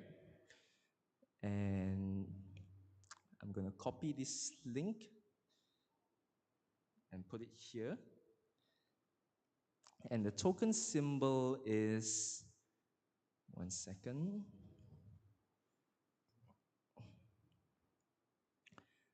Let's put USDC, right? Okay, it's actually already there. So right now, after you put import tokens, right, since it's the right token, right now it actually shows in your account right now. So right now, I've sent 2 transactions. One is ETH and one is USDC. But USDC, right, you have to import tokens and you have to get information from your friend. It's like, oh, what tokens are you sending? So maybe I will search on Google and search like which network it is, and then only I can import it to my MetaMask. Right? So this is the basic things that we usually do when we are interacting with this MetaMask. So right now, okay. So how do I protect my account in some sense, right? Okay. So it's here, and now I lock my MetaMask, right? So let's say I sign out, and right now I want to get back into my account. So one of the way is to write my password. Okay. So let's say, what if I forgot my password, right? So the 12 words, right, now will come into play because and now the piece of paper, the 12 words, you have to put in one by one. So it's like if you don't know your password, you can log in with your recovery phrase, or if you know your password, then it shouldn't be a problem. Okay. 2019. Yep. Okay. So that's a demonstration of MetaMask. Hope you guys understand. Everyone clear? Yeah. So right now, just now, what we have demonstrated is the EOAs, right? To get you guys back, it's the externally owned account. But this is not the main topic right now. The main topic right now is account abstraction. So the process just now, right? Like let's say recovering your account and then using the 12-word phrase, right? So what account abstraction means that how can we improve that system? How can we improve that system? Maybe we could do something like we don't need the 12-word phrase, for example, right? And actually, wallets can already customize this internal logic. For example, in another chain, right, they've already implement account abstraction for recovery. That's even better than the 12 seed phrases just now. But in the current landscape in crypto, right now, account abstraction has become the next hot thing. So I'm going to go through with you like why is this the case, right? So if you look at the right, I would imagine Web3 something like this. It's like the aeroplane took off, but there's massive like user experience complexities that we forgot about, right? Like the EOA that we use, right? Maybe writing it on a piece of paper could lead to the paper being missing, or let's say you know your password, but you lose your paper, or you have your paper, but you lose your password, something like that. And accounts like EOAs are getting really, really popular, like I shown previously. And like when I talk about like the Argent wallet, right, the implement account recovery, right, these type of solutions are very independent and silo. It could be like some wallets from some places implement their own account recovery that's better than that. So each in the space, each of them are doing their own thing, but whereas the rest of us are still using MetaMask, for example. So that could be a problem. And if everyone is still using MetaMask, right, we couldn't improve like the user experience, like how we interact with wallets. So maybe how can we get rid of the 12 seed phrases? So these are the problems that the current industry actually faces. And that's why account extraction is being taught this often in this time, because we want to create a standard that doesn't force people to not use EOAs, MetaMask, and everyone can be built on a very, very good adoption and a free market. So I'll cover this a standard later.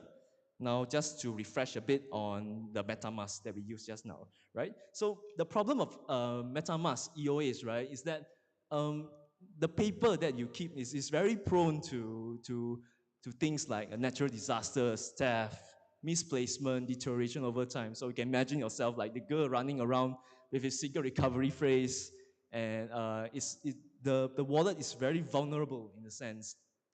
And it's only adaptable to people who are very, very like savvy, like people who are used to using MetaMask, for example, people who know how to keep their 12 seed phrase, right? And you actually have to protect both of them in some sense. Like you have to protect your password and seed phrases. If one of them is get compromised, right, your account is gone. So this is one of the problem. And the next problem, right, externally owned accounts is actually a one size fits all. So what do I mean by this? If you open your MetaMask, right, okay, there is like a lot of networks.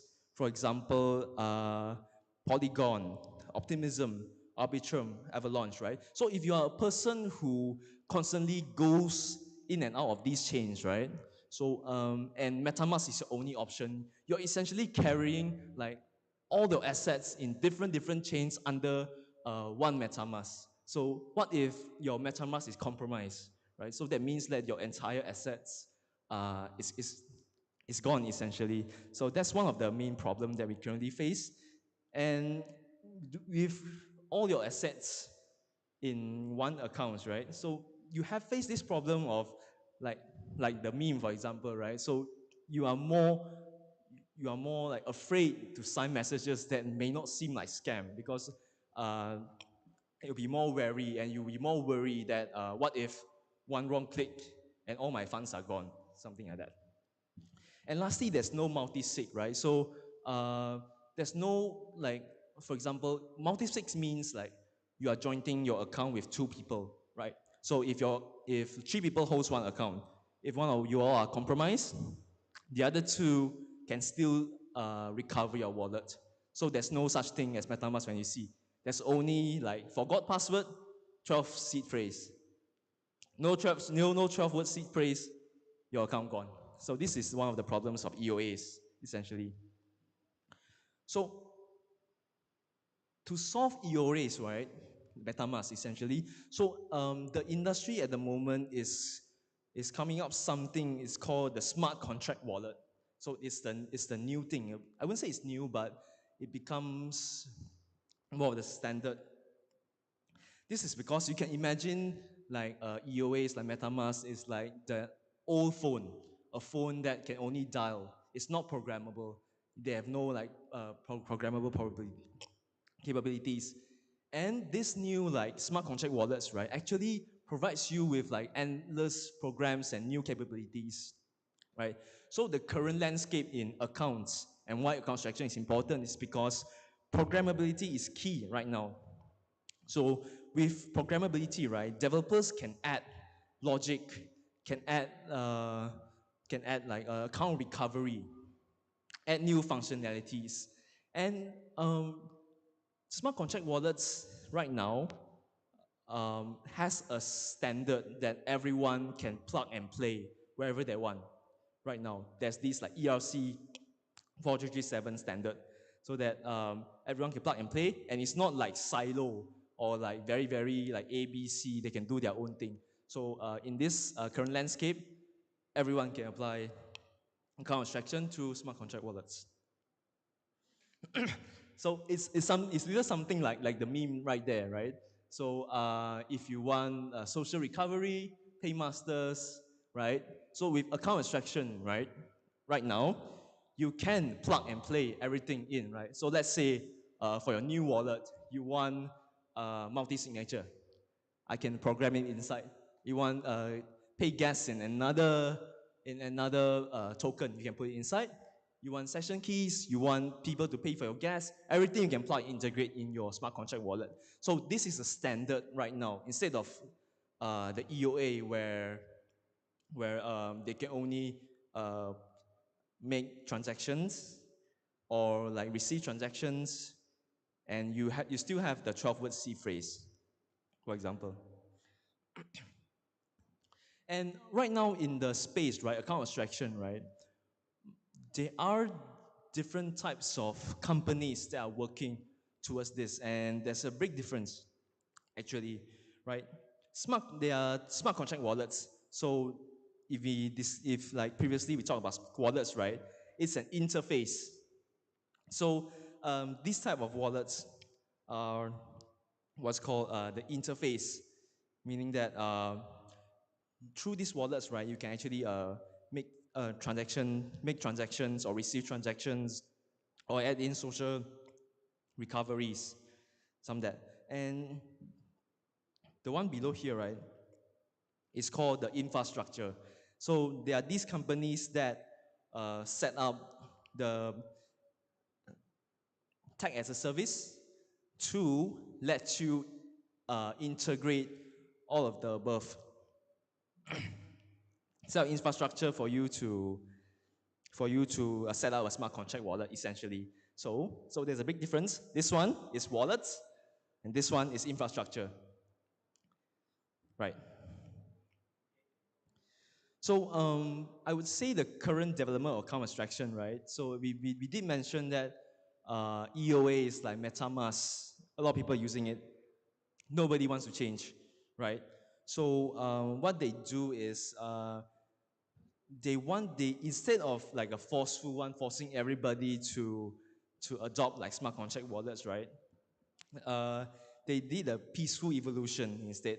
So they increased awareness of using the smart contract wallets interface, so that people can know that awareness that about the framework. There are still problems, right? Account abstraction is still a developing thing, because existing users, right? Like let's say you've used EOAs for long times, it may be hard for you to adapt smart contract wallets right now. So I would say this is a long-term progress, but right now you can know that smart contract wallets allows for more programmability instead of the usual EOAs. And actually, right, this thing has been an issue. I think if this is ETH's CC in Paris, and Vitalik Buterin, I think you guys know Vitalik. He's the founder of Ethereum. He actually also discussed about you need another new standard for people using EOAs, MetaMask, to upgrade into contract wallets. And because people don't like changing their accounts. I think that's the nature of humans. We don't like change. But there's this awareness that like we need to slowly make people understand that SCW is more important. So we need to make them change. And there's this new thing, right? So this is a new standard right now. So you can imagine that this is the mechanism that allows users to mitigate your EOAs into smart contract wallet, like we discussed just now. But this is still under development. at the moment, right? So the conclusion is account abstraction is not new, it's currently developing, and people are finding new ways to improve how we interact with wallets. Like maybe EOAs, like it's good, but it's not scalable in the long run. You still have to save your 12 phrases keywords, and your account is gone, then it's gone, something like that. And it's the first milestone that we introduce the programmability aspect of smart contract wallets. And the next challenges, like this one, is to upgrade to make people mitigate their EOAs into smart contracts. So here I actually have two videos to let you know like what does a smart contract wallet looks like, for example. So I'm going to play this.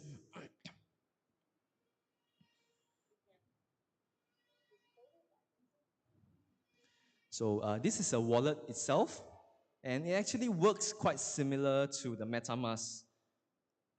But you can see that we can go through one by one in the video.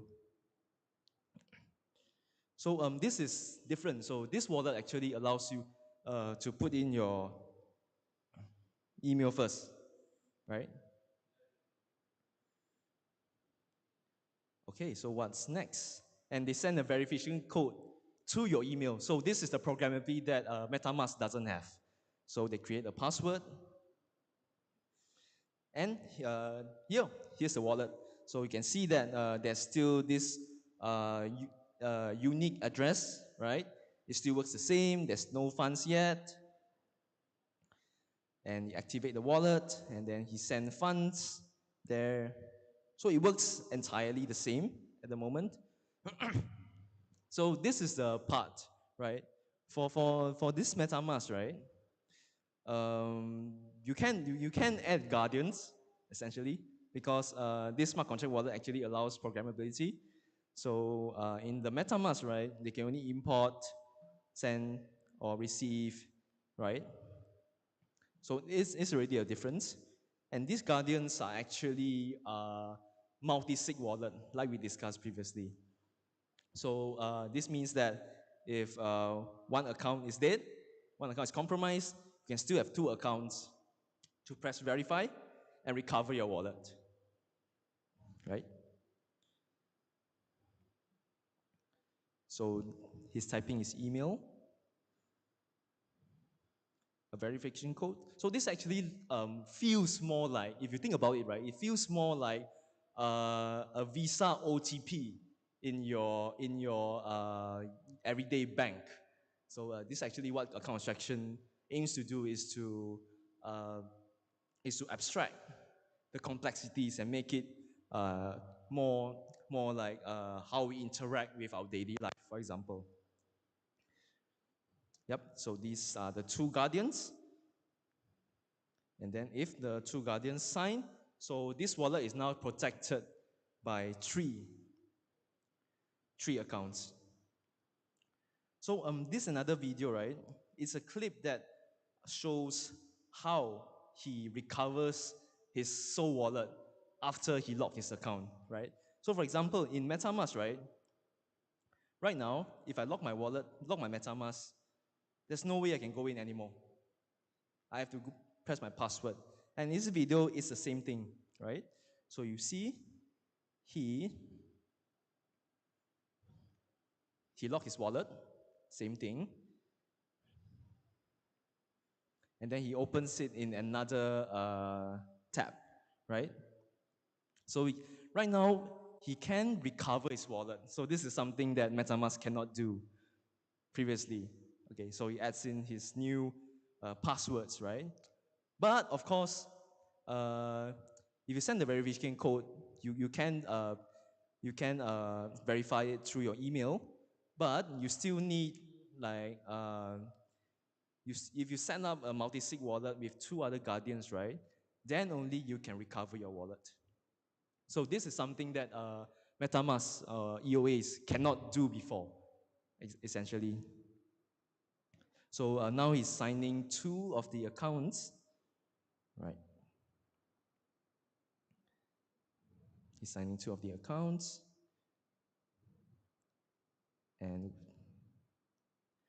yep, now his account is already free because 2 of the accounts signed, 3 of the accounts signed. So then only he can recover his wallet.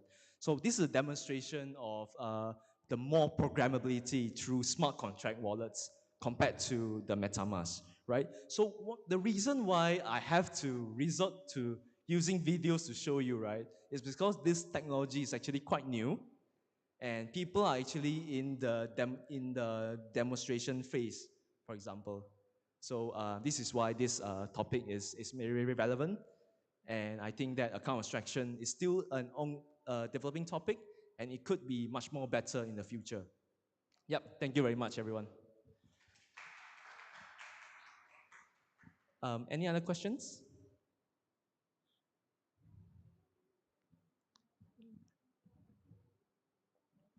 Any questions? Yeah.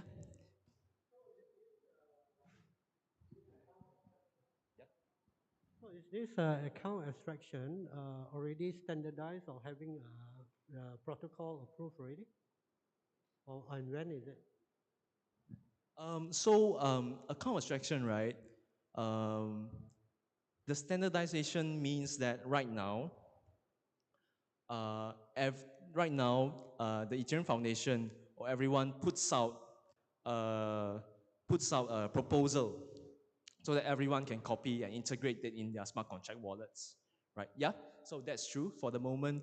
But at the moment, right, everyone can implement this standard, but they cannot switch their EOAs into smart contract wallets. So yeah, you're right. This is a new standard for people to try out smart contract wallets. Yeah. Any questions?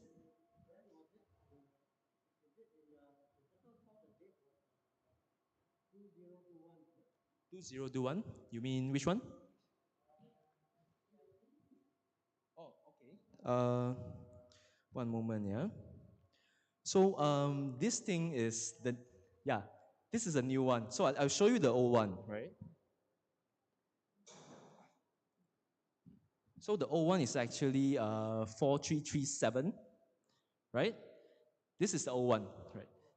It's actually been quite long, but recently it just got traction. So then only you can see like a lot of these projects are really very active in this ecosystem at the moment. But yeah, so this is the new standard they're working on, but at the moment, not yet. Yeah. So any other questions? Yeah. Actually, just 2 weeks ago, something like that. Yeah. So this is they are planning on working on to improve the improvement. Yeah. Any other questions? Is the presentation clear? Yeah. Okay. So if that's all, I'm going to pass it to Trif. Okay. Thank you, everyone.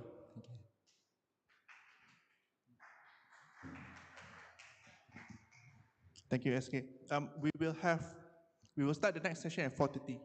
So there will be a 15-minute wait while the other talk is completing, and then in 4:30 we will start with the product management panel. So if you are someone who is a manager, then this might be something interesting for you because you might not need technical knowledge, but as a manager, a product manager in crypto, in blockchain, we still need them.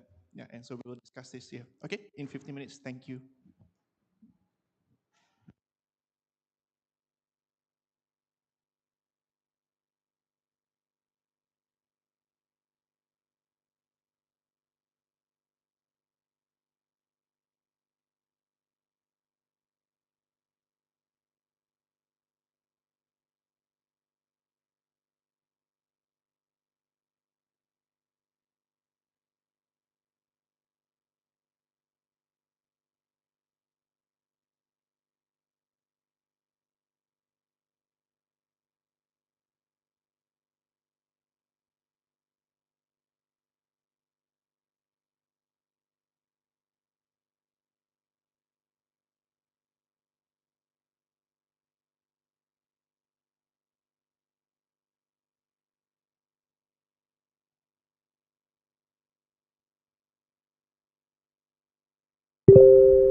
Mic test, mic test. Mic test.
Mic check, 1, 2, 3.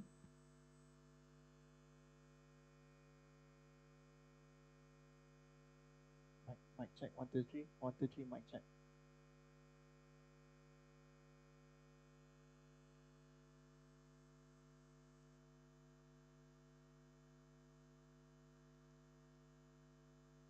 Mic check. Mic.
Hello. Okay, everyone. I think we will start in 2 minutes. We will start in 2 minutes. So, and we'll talk about product management.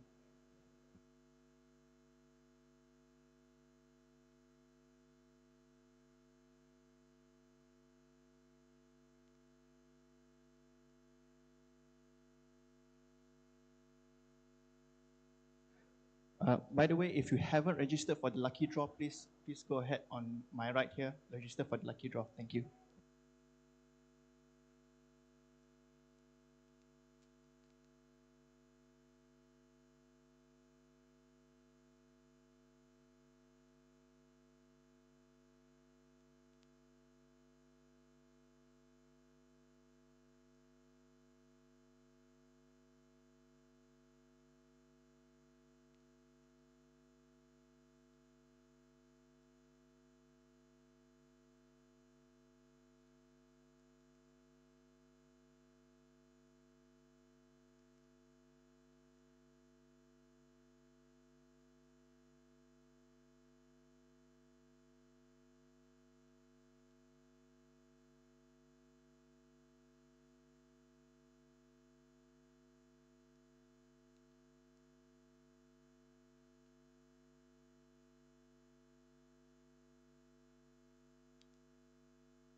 Okay. Hi, everyone. Good afternoon. Thank you for attending up to now after the two talks from the technical track and also non-technical track. So appreciate you guys coming here to support and have a session for learning and networking.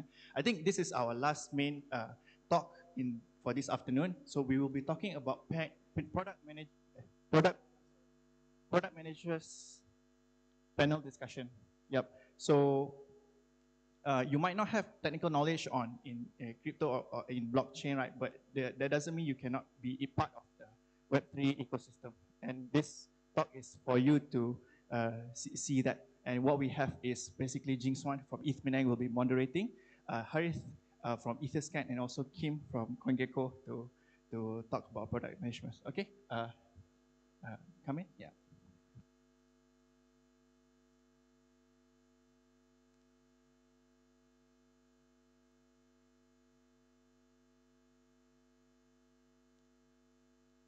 Okay, hello everyone. Yeah, just would like to say thanks again for attending our event today, and then stay all the way until this last session. But after this session, we will be having a lucky draw. So yeah, make sure to stay until after the lucky draw event. Yep. So beside me, we have the product manager from Etherscan, Harif, and also beside Harif, we have the product manager from CoinGecko, Sheng Yong, right? We call him Kim, okay. And Kim and Harif, can you guys introduce yourself briefly about your background as a product manager?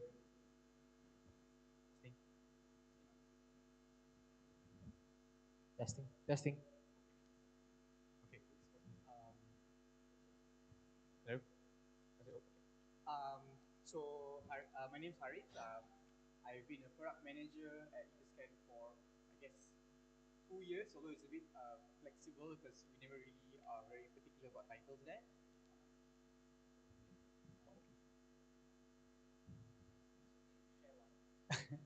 Yeah. So my background in product. So before Etherscan, I never really did product management, and we can go into it a bit more. I actually didn't like product managers. I had bad experience with product managers who didn't contribute anything to the company. And looking at things in hindsight, maybe even though I never was a product manager before, but a lot of the things that I did was actually product management in actual context. So maybe 5+ years of doing product management related jobs. Yeah, hi guys, Kim from Coingecko. So a little background myself, I studied software engineering, was doing engineering stuff, software engineer and freelance and stuff. Then I get started with CoinGecko as a intern previously. I'm doing like product intern stuff. Then I come from a technical background. I decided to step into product management, and I feel like I like to code, but the really core problem that I like to solve is actually solving problems. Regarding whether it's code or not, it's not my main interest. Code is more like a tool for me, and I stepped into product management and as a product intern at CoinGecko, and after that I became a product manager at CoinGecko. Yeah, that's how I started. My career doesn't start long enough. I'm around 1 year plus at CoinGecko now. Yeah. Okay, so curious, like, what inspired you guys to become a product manager and step into this field? Yeah, I don't know. I can't say if I was ever inspired, but so Etherscan was in a stage where it was growing, and before there were maybe 3 or 4 developers, and then as the team grew, you needed more coordination, and the founder, who is also the lead developer, didn't have enough bandwidth to coordinate and work on different things. So there was a need for some sort of quote unquote product management, and it became like a natural thing for me to fit into and help.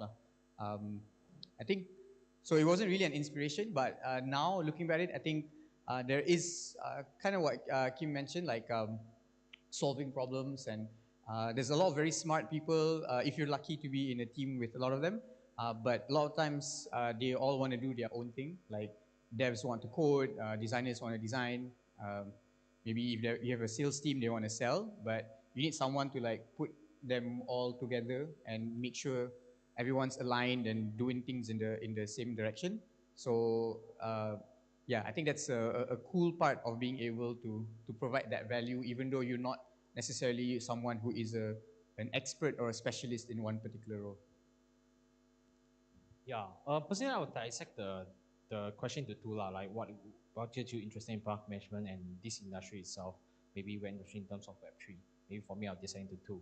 In terms of product management, I would say that because in my previous role, I get to work with like slightly bit of product managers. In like previous role, like where it's not exactly product managers, but they are basically managing products to determine what the product direction, how the product should goes, or even like what problem we should solve for the users or the business of itself.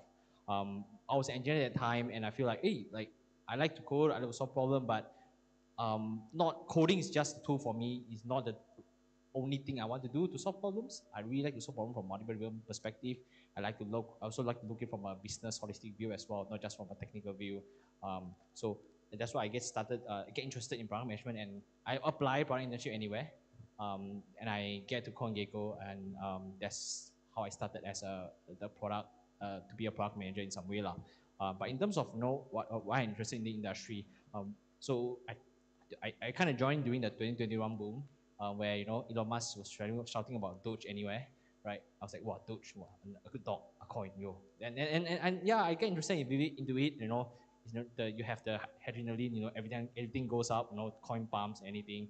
I get interested. To be fair, at that time, it's like, wow, you have an opportunity to make money, But I look deeper into it, and then I start to learn about smart contracts, start to learn about blockchain, start to learn about Ethereum. And I get hooked into slightly in terms of what are the products they build on the DeFi ecosystem, how a blockchain actually works, why decentralization is actually a part of blockchain itself to solve real world Web2 problems. And that get me interested and hooked into it to read more, learn more about it. And when I apply for, I want to get into product management. Before I want to get into product management, I want to work in the Web3 industry. That's why I actually try to look for some Web3 related roles previously. And yeah, when both interests meet, right? Like we have interest in product, you have interest in Web3. I saw the opportunity to actually get into Coingecko as a product intern to actually test this out, right? I want to be in this industry and I'm interested to try out product management and apply for intern role, get it, and starting to learn from there, thanks to my mentor and slowly strive for that role itself, yeah. Okay, it's like for some of you guys here, right, you may not know, like not really clear about like the role and the job scope of a product manager. Can you guys explain briefly in a few sentences about like what a product manager, the role of the product manager in the team, and then what like did he or she do? Like, So I think the first thing to say is that product management is very broad. It can mean many different things in many different companies. So whatever anyone says here would apply to, let's say, their own company, but not others necessarily. So I think, so for me, I always quote like two people in the PM space. There's Lenny and Shreyas. So if people who want to know anything about product management, you just follow these two people on Twitter. So as Shreyas would say, product management is just defining what the product is and aligning everyone in the team to build on that product. So that can mean many different things. In our context, you have like catch up with the developers and design. You even do some QA. You do some, not a lot, but some road mapping or strategizing.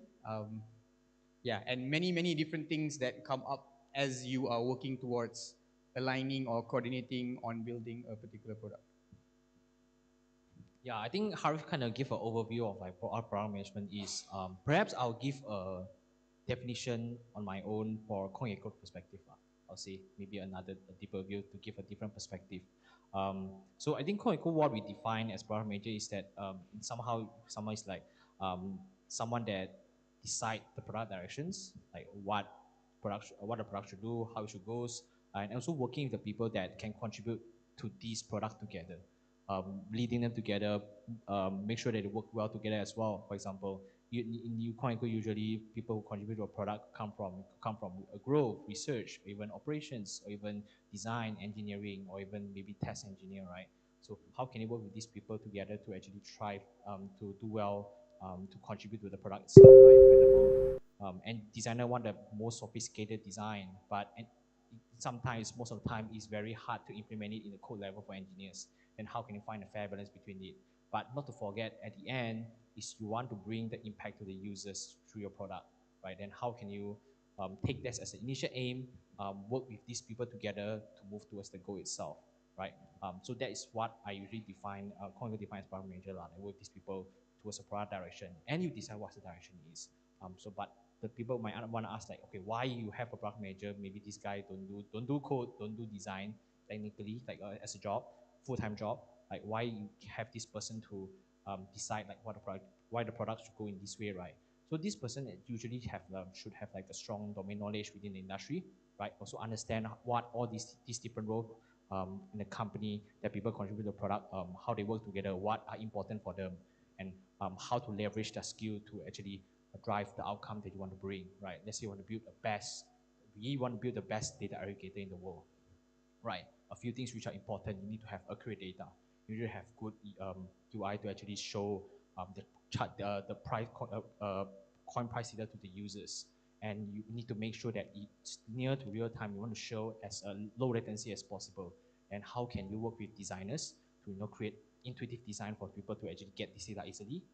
With engineers to actually how to design, how can help them to design infrastructure that are able to get price data accurately, and we maybe work with the QA guys to make sure that the data they provide most have low rate of getting error, right? So I just give a scenario of like what we actually did and big part of my job as well. Yeah. so like from what I heard from you guys, right? Like product managers is quite like the job scope is very broad. And also like when I heard about product managers in the first time when I stepped into like this field, I mean like working, I kind of like confused because I saw like project manager, product manager, and then we have like a product designer, right? So like in your opinion, is it like most of these are the same category, like doing the same thing just with different names, or like this actually like there's something that differentiates them? Yeah, I think a lot of times it's just semantics, it's just words that people use. I think Coingecko had a product engineer also before.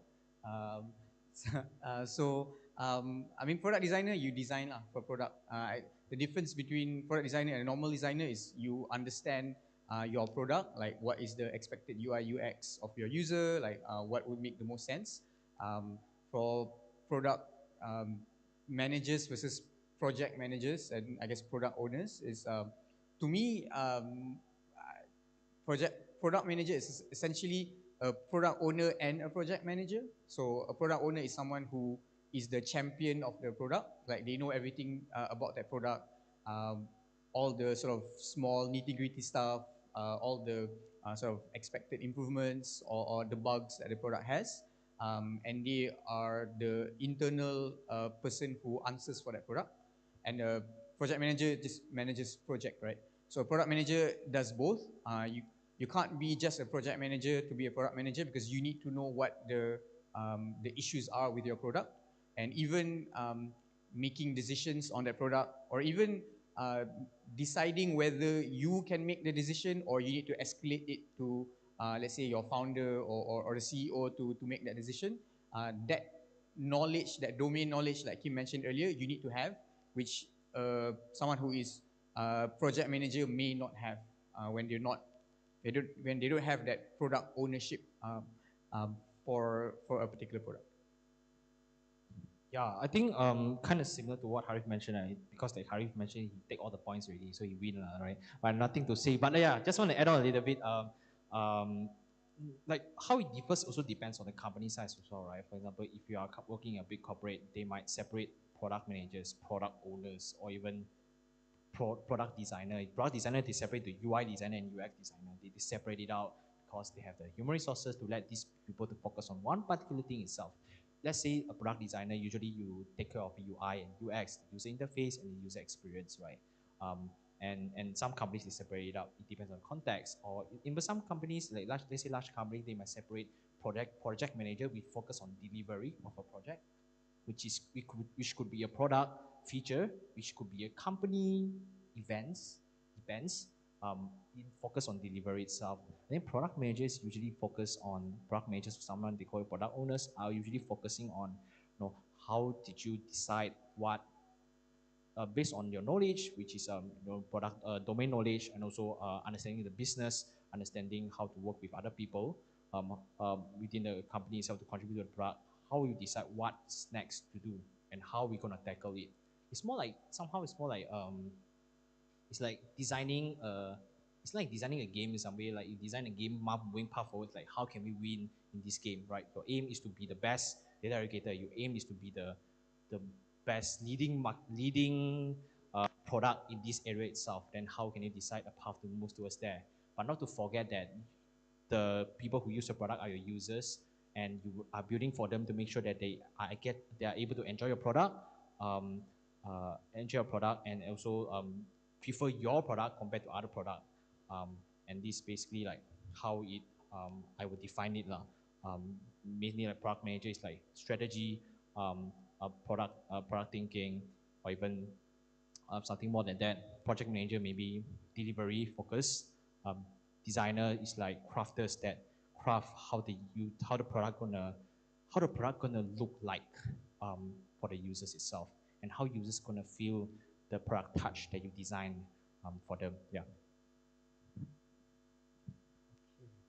So like throughout your career, right, both of you, any moment like an aha moment, or like you feel like it's a turning point for your career that in the product manager career that makes you realize something and then like kind of improve you a lot in this role, and then started to know more about this, or like do better decisions, or yeah, any like this kind of experience happens.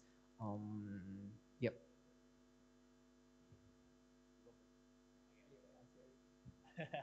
Yeah, I think it's more personal where, you mentioned like within your career, what are the aha moment for you in terms of like, that helps you further in making better decision, etc., like better product decision and stuff. I think for me, it's really about I think two things lah. First is within plugin, is to be plugging the domain that you are in. Let's say we're in a Web3 space. Make sure you are plugging like what people cares about, what users cares about. Like for example, Coingecko as a data aggregator, big part of your users are, they say, traders or even normies. What they cares about, they cares about data safety, they care about accuracy of the data, or they care about safety for them to invest in a project or something like that. So it's really to talk to more users to understand like what are really what they really cares about, and design an experience that works well for them. And previously, like people,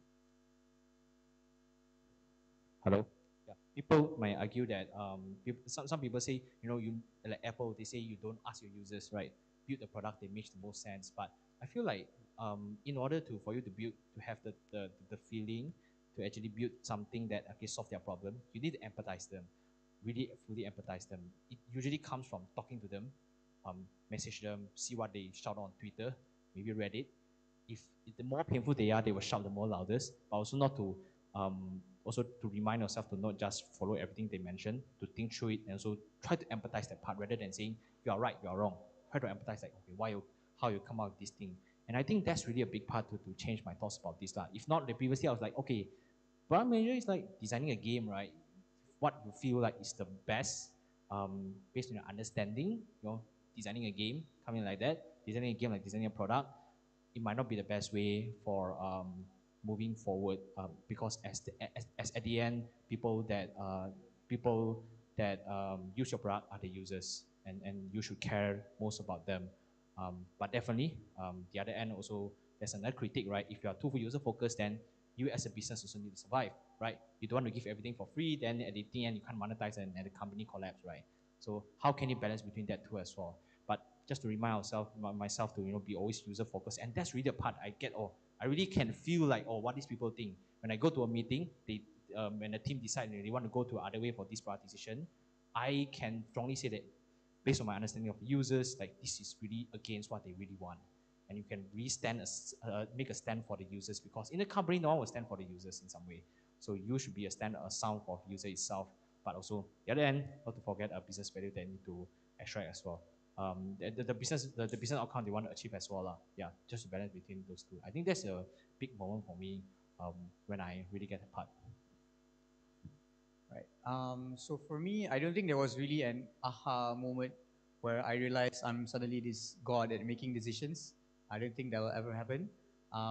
But it's just, you keep improving when you make decisions. If it fails, you learn why it might have failed. And so if anyone follows like the Warren Buffetts and Charlie Mungers of the world, there's this whole mental model kind of thing where you try and like uh, learn all these mental models that are important in different fields, and try and apply those frames into any particular decision that you're making.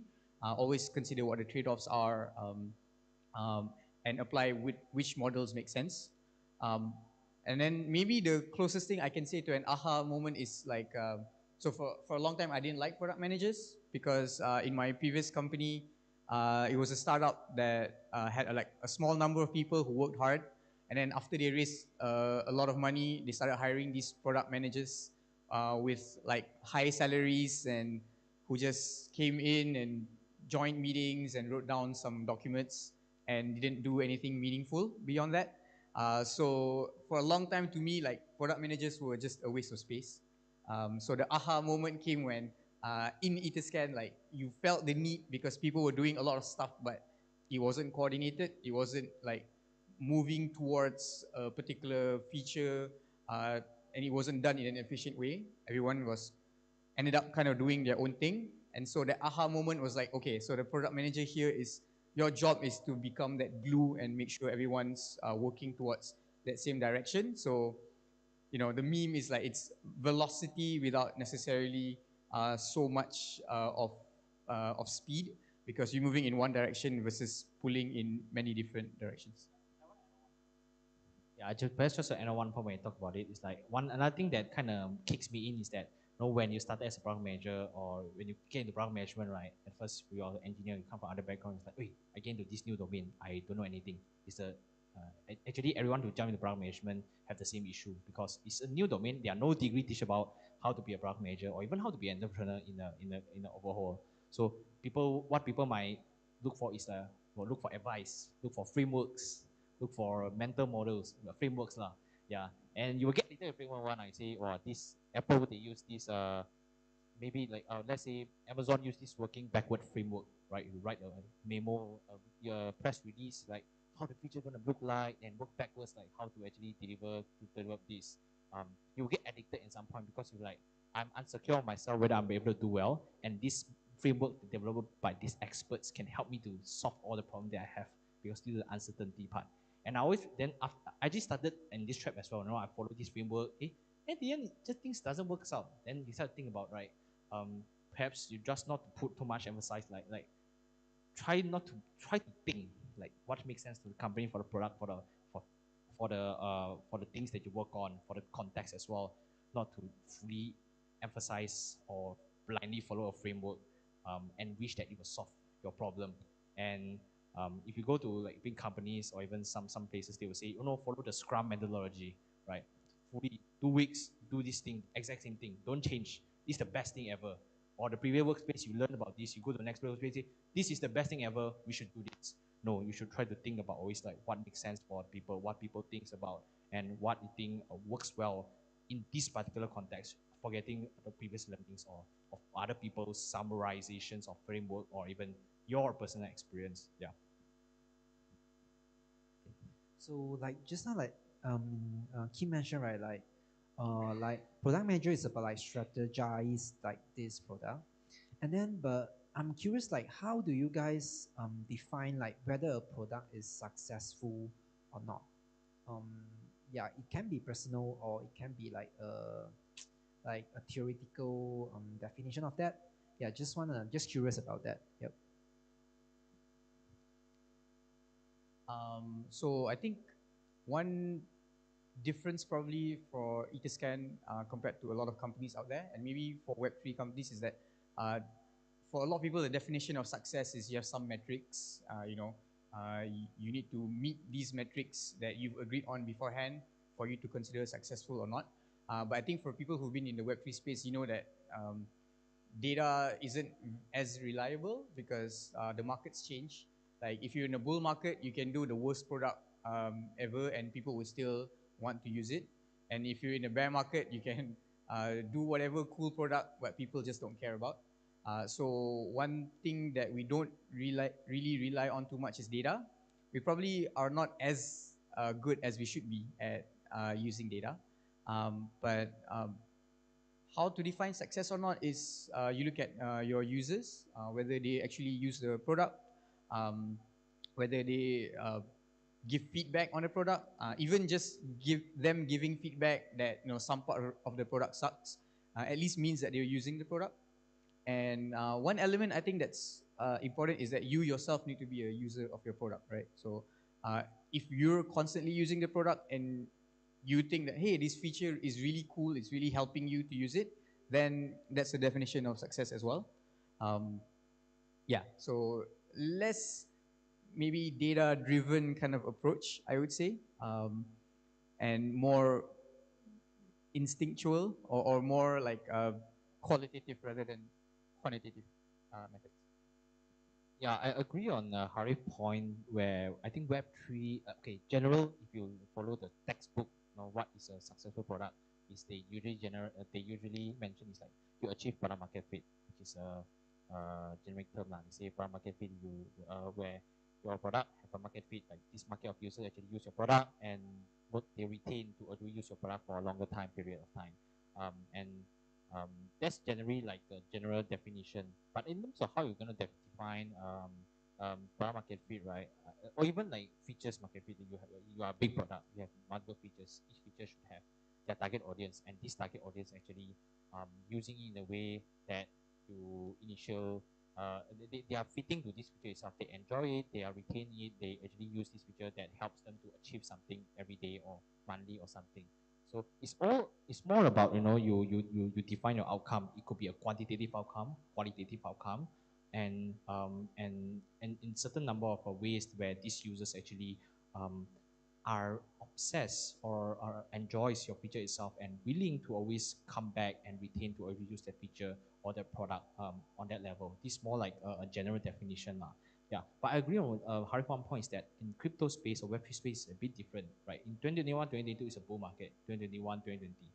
Anything you do, the number will go up one. Let's say you measure active users, you measure page views, everything go out one, no matter what you do. You do the not the worst feature, you don't do anything, you also go out one, right? So at the time you might feel like, oh, everything is good, right? Then when I would say that a lot of products actually have this in the crypto industry, where they see numbers goes good, they think they are doing very well. It's like we are doing well, not the market is doing well. And then it might give a misconception where like, okay, we are doing a good job, we should continue to hire to scale and stuff. Then like when market back to bear market, then you can see who is swimming naked, right? And that's really a fact in the crypto industry, right?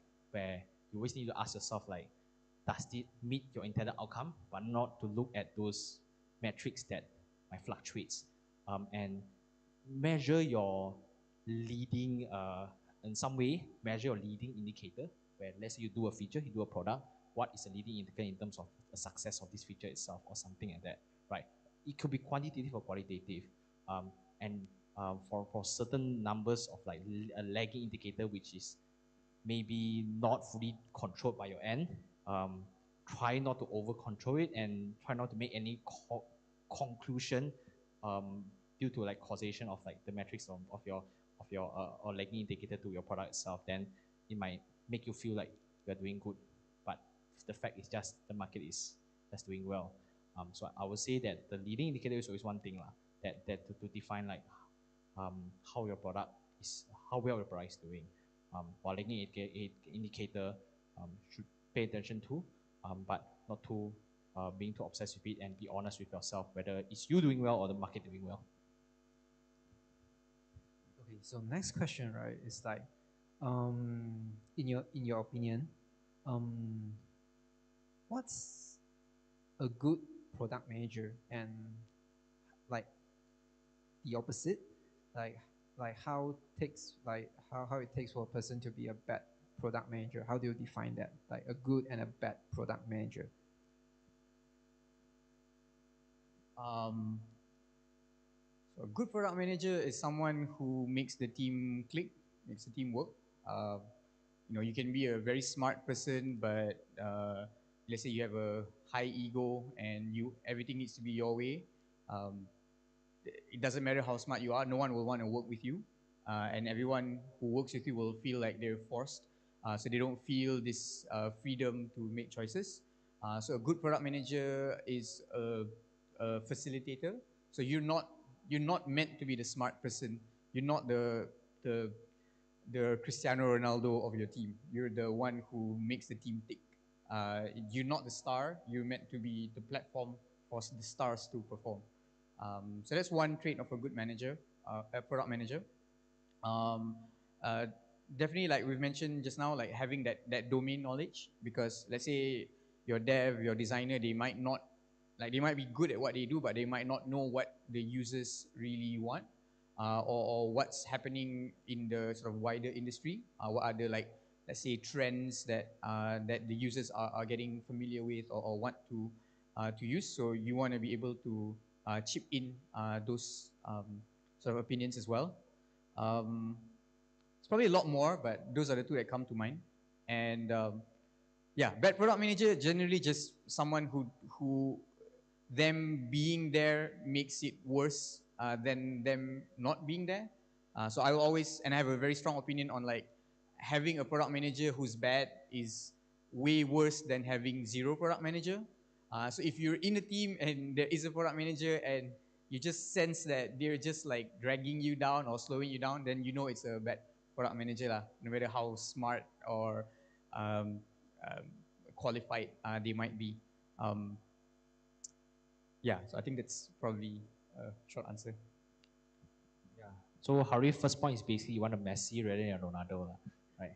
Yeah. Okay. But yeah, but personal thoughts I think similar to Harry in some point where I think definitely you try to be a team player. And there's always one point you want. It's a very cliche thing where you want rather than yourself 100%, others 50%. You want everyone to perform 80% together, and it actually piles up more to actually perform in a greater scheme and in a larger view. I think that's definitely one part where because like for example, if you have designers, you have engineers, you have other people within a product team, right? Each of them, I usually try to treat each of them as a crafter, right? They have a craft. They are craft in engineering. They are craft in design. They are craft in research. They are craft in something, right? Like how can you let them to leverage their skills, their skill sets, which is their craft, to make the best way that they can and bring the product outcome that we want, right? How can you let them to not to worry about other things, but also to do the craft that they to do what they are good at, to actually leverage their craft to actually bring the product outcome. And that's always not the easy part where it might involve certain things like help them to prioritize, right? Because in the startup company, there are 10 tasks to do, right? Like how can you let them to focus on what are the most important things, right? If not, the engineers or designers need to context switch. They might not be able to look at this from a holistic view or pay more attention to look at the certain problems which are important. So you might want to help them to prioritize or even understand their problem, right? Did they have too much things on their hand? How can you help them to maybe rescope some of the features or things on their hand itself? Or even they personally, they just feel unmotivated. Or why is the problem? Is it they don't feel any they don't feel excited with the feature they are building, or if they personal issues or something like that, how can you help them to solve? Not say solve lah, but how can you guide them in some way? I think that part will be the one. Is like if you have a great team and the synergy is good, right? You will get excited every day to work on the things, the features or something for the product itself. And when it really clicks, right, then it's like a football team. They have very good passing skills and you can pass the ball smoothly. Then you can score the goal. The higher chance for doing that. I think that's one part lah. I think the other part is also he say it's domain knowledge. I agree on the part, and also maybe extend from that is is to is to think in some way is to think have a mental model that makes sense for your business and your knowledge and other people within the business and your knowledge itself. Like what is the best thing for the company, for the product? If a good product manager will strive their best to figure out what's that thing, like what's the thing that are important. They are important for a company, important for the product itself. But and usually very hard because you think about sometimes in certain things like let's say engineering or maybe other things, they have their reference, their research papers that you can read, follow this methodology, etc. But in products and business is different. Like every context is different. Some company in scaling stage or some company which are VC funded, they might need to make different trade-offs based on the context, the business or the product stage itself. Maybe you are an early stage product. The thing you want to achieve is to achieve a product market fit. Then the thing you want to prioritize is to have a vision and iterate, try different things to actually achieve your vision, to actually get the cheap product market fit for that. Maybe in a scaling company, how can you further acquire more users or even retain more users in your platform? Try to reduce churn. It could be one, let's say. So to understand the business, the product, and try to figure out a way that makes the most sense for the company. I think that's the fact of a good product manager. Yeah. Yeah, and I just want to add on because I just remembered something that my team discussed recently. Is this idea of my belief at least is a good product manager needs to be able to kind of like predict the future and specifically like be very paranoid about what will screw up your team, whether it's something personal, something political within the company or outside the company. Like you need to be able to guess that, okay, this thing has a chance of happening, therefore you prevent it from happening by putting some process in place or letting the team know upfront. So like you don't want them to run into any roadblocks. So you clear off the roadblocks before we get there. There's actually a meme where I can't remember, some sort of cartoon where there's like a train, toy train, and you are taking the blocks away from, or you are putting the rails before the train each time, because you want to make sure that the team knows what they're doing before they get to the point where they're doing it. So you kind of have to be able to predict the future by being paranoid. So like just now you guys mentioned like there would be like different phase of a company, right? Maybe it's venture back, maybe it's scaling. So like what's the difference like as a product manager working in a venture back company and compare to a one which is largely bootstrap?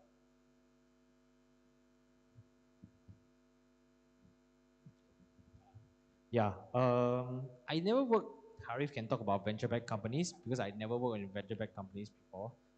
Coingecko is a fully bootstrap company, but I would say that we do see quite okay. Let's talk about slightly about venture-backed companies. He can talk about more. There's a meme. I just want to share a meme basically. There's a meme in a Silicon Valley show in US. You say in venture-backed companies that make money are not the cool ones, right? Because the venture-backed companies, they want to achieve scale, right? They usually teach revenue and try to achieve scale so that because people invested in your company, what they usually want is that they want you to scale as much as possible. So when you scale as much as possible, let's say you monetize, then they can get as much value as they can. Or you get IPO, they can get a lot of value, these venture-backed companies. And they usually give you stress, not say stress, to give you pressures and want you to achieve that as soon as possible.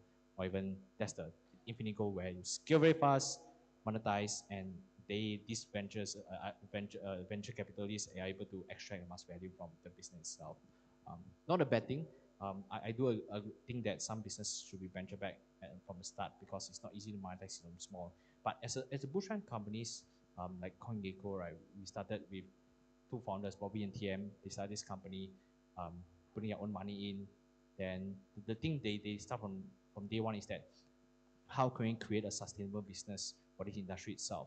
And we think that like venture-backed companies, as we have a Coingecko, which is the core infrastructure of a blockchain of a crypto industry itself, is important because crypto market goes ups and down, right? Goes ups and down every 3 years, bull market, bear market, bull market, bear market again.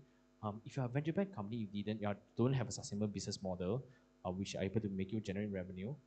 During the bear market 3 years, you can't make money, then you really burn all your capitals, then you die off, right?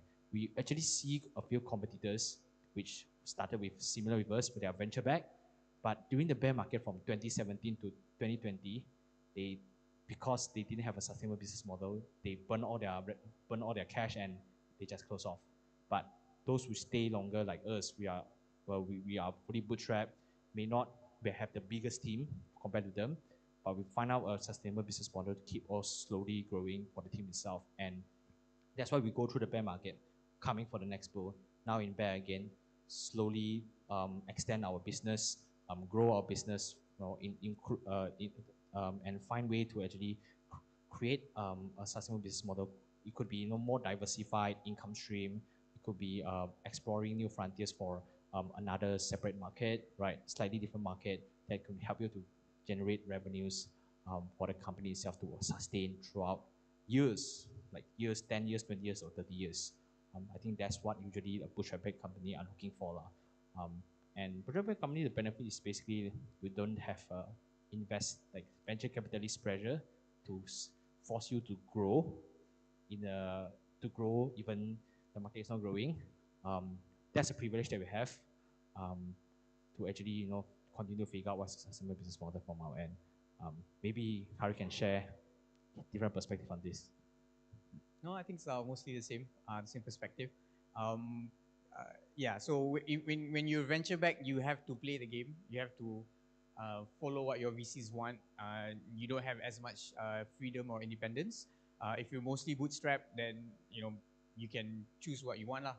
The trade-off is that when you have a lot of capital from VCs, then you can grow your team a lot and you can do a lot more. So maybe one question people might have of Etherscan is that, you know, it could have been, or it could potentially still be if it decides to go that route of being the Google of Web3, where you kind of are everything to do with Web3. Whereas the approach that the team has been having is that we want it to be a sustainable business where we get to make our own decisions and build the products that we find are most useful for the community. So there's some pros and cons. It's not just good about being bootstrapped. But what I would like to say though about being bootstrapped, especially in Web3, is that so there are two companies here who are essentially based in Malaysia, and it's a Malaysian team, and you can build world-class products in Web3 by being bootstrapped, which might be a lot harder to be able to do in Web2. Whereas in Web3, just by being bootstrapped and being, like Kim mentioned, like aware of like what your runway is, you know, like be very conscious about how you're spending your cost, you can actually still be able to create like these brilliant products that the whole world is using without having to play the same game that everyone in Web2 is playing with the VCs. So yeah, I think with Bootstrap, you get to have your own decisions. You don't have to be forced into playing the same game that everyone else is playing. And as someone from a country like Malaysia, that opens up a lot of things that might not have been possible beforehand. So like as a product manager in the Web3, right? Like comparing to a product manager.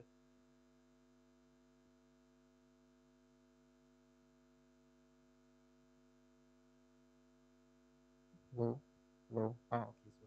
So like so my next question is like, from your point of view, what's the difference of like being a product manager in a Web3 company compared to a Web2 company, like?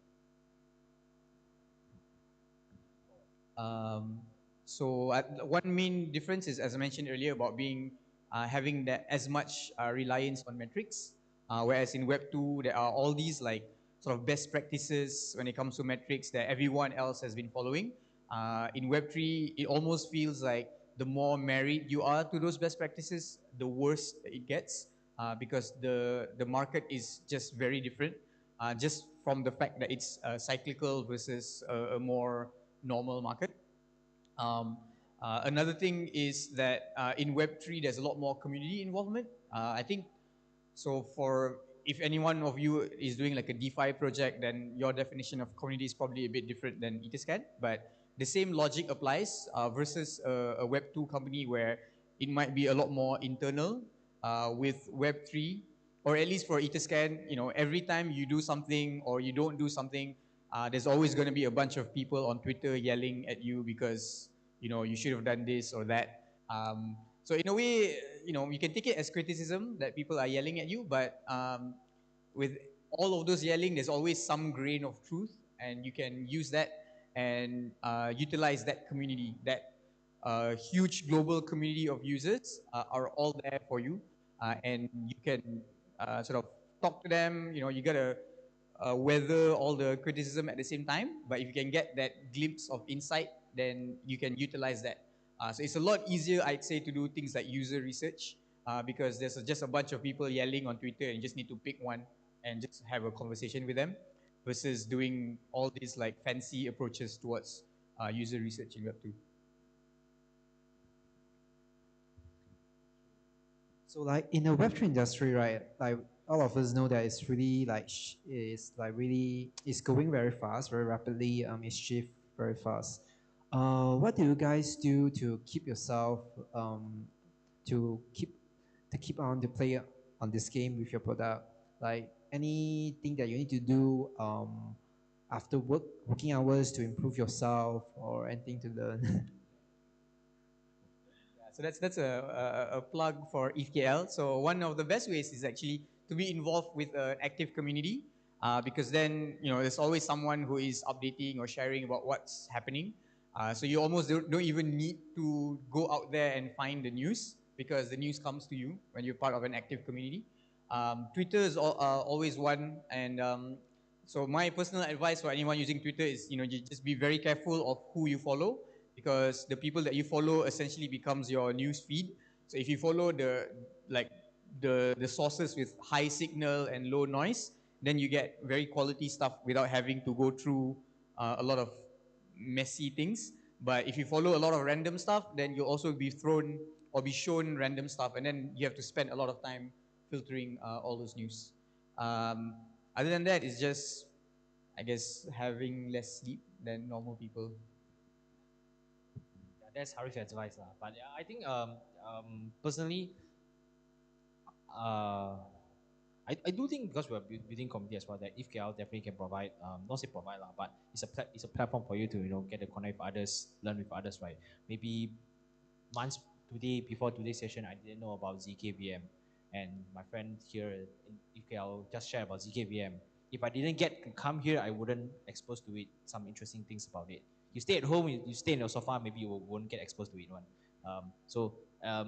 It's like, I do believe in one thing, is like how to increase. There's this article from Swissquote, how to improve your luck, like increase your luck, right? The big part of it is to increase your exposure. You have more exposure, more chance to get lucky things, right? So if you didn't get to gain more exposure, it could be, internet a tribe which have similar interest within a group chat. It could be a community we have a similar interest within the industry.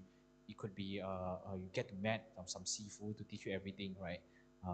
It's basically like to increase your opportunity to get more chance to get the luck, and I really believe in that. As the thing is just to expose to as much things as possible, but definitely you want to be cautious with what the things you consume as well. To know what you want, what's your end goal, then like move away towards it lah.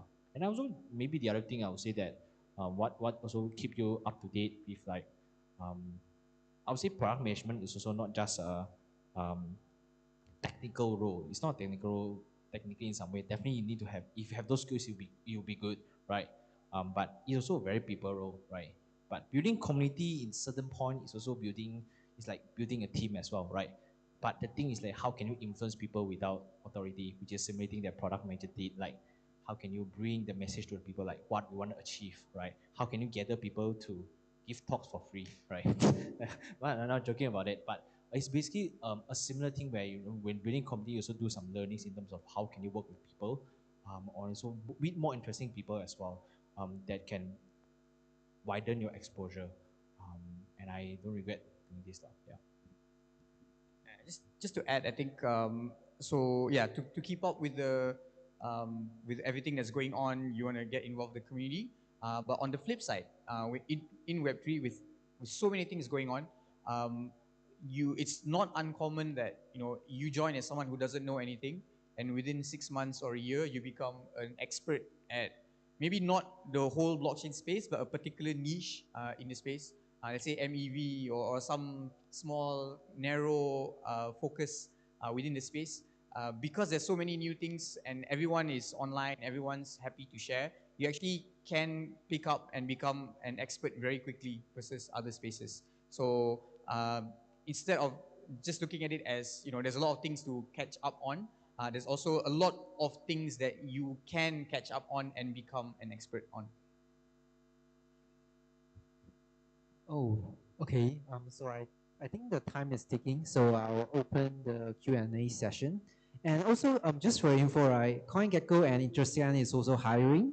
So yeah, you guys could check on their careers page, or you guys could approach Kim or Hari after that to ask more about this if you're interested to to know about the roles, the opening roles. So yeah, so right now we'll open for Q&A. Anybody have any questions that would like to ask either like Harif or Kim about anything, like, right? Oh.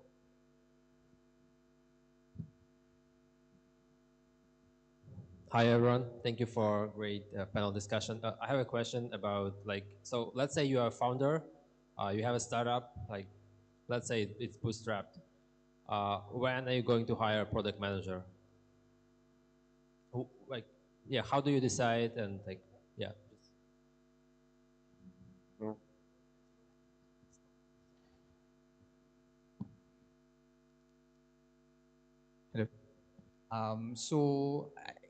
I think it's always depends on your context, like what your company is, your industry, and how things are working, or even how technical the founder is. But I think one thing that you want to make sure that you are ready for is that you have a lot of things going on, and you need to focus on all this other stuff, and you can't like be as hands-on with pushing the product as you have been before. Then it makes sense to hire. Because and when you do that, you need to be very conscious of like letting go of that, because usually when you're a founder, you know, the product is yours, right? So you need to be very clear on like what are the things that you are comfortable that someone else is driving versus what you want to drive yourself. So one approach could be that the kind of the day-to-day, the general sort of enhancements or bug fixing, you can pass to the product manager, and then you have like maybe a couple sort of verticals that you're personally interested in to keep building. So you can do that so that while you are busy doing all this other stuff, someone is making sure that the gears are grinding, that things are going. And then there are these like sort of a couple items that are not your main things, but could be like high leverage stuff that makes a big difference. That's still under you, so you still have like some of these like product things for you to do. And someone else can do the more boring parts of pushing out the product. Yeah, I think it's usually about I think I talked to my founder as well, talk about this slightly, where I think it's more ideal where try not to resist. I have a friend. No, not about this one. Okay, try to resist the temptation to hire product manager that will solve all your problem, especially as a founder. Um, don't think like product manager will solve all the problem now, right? Because as a founder, the superpower we have is that you have the vision, you know what you want to do, you have the best context of the business itself. Definitely at the early stage, definitely try to be the product manager in that sense, lah, right? You don't outsource that part. But I think when you outsource the product manager, you try to hire product manager only if you think there are better time span of your time, maybe on new product verticals or even other business strategy or even other things that require more of your attention for you to do a good job to leverage into your role, into those few things so that you can do a better job and better things for the company. Only if, I do think, personal opinion is that, only if there are more important things for you to do, which require more attention from your end. It could be scaling another vertical of a product. You need to take more attention to that one, put more attention to that one, and this one may be stable. You need someone to actually continue innovating doing that part, and you know someone that is good, then definitely try to hire them, and they can do a job till they can focus on other part of the business. It could be something like that, but I have personal opinion, especially when small team is try not to hire PM. Yeah, my personal opinion. And on the flip side, I think for the aspiring product managers out there, the meme that goes around is that the first product hire is always a precarious position. So if you're looking to join a small startup, try not to be the first product hire, because the chances of you being successful, generally, at least according to this meme, is not very high. Any other questions? Any other questions that you would ask Harif or Sheng Yong?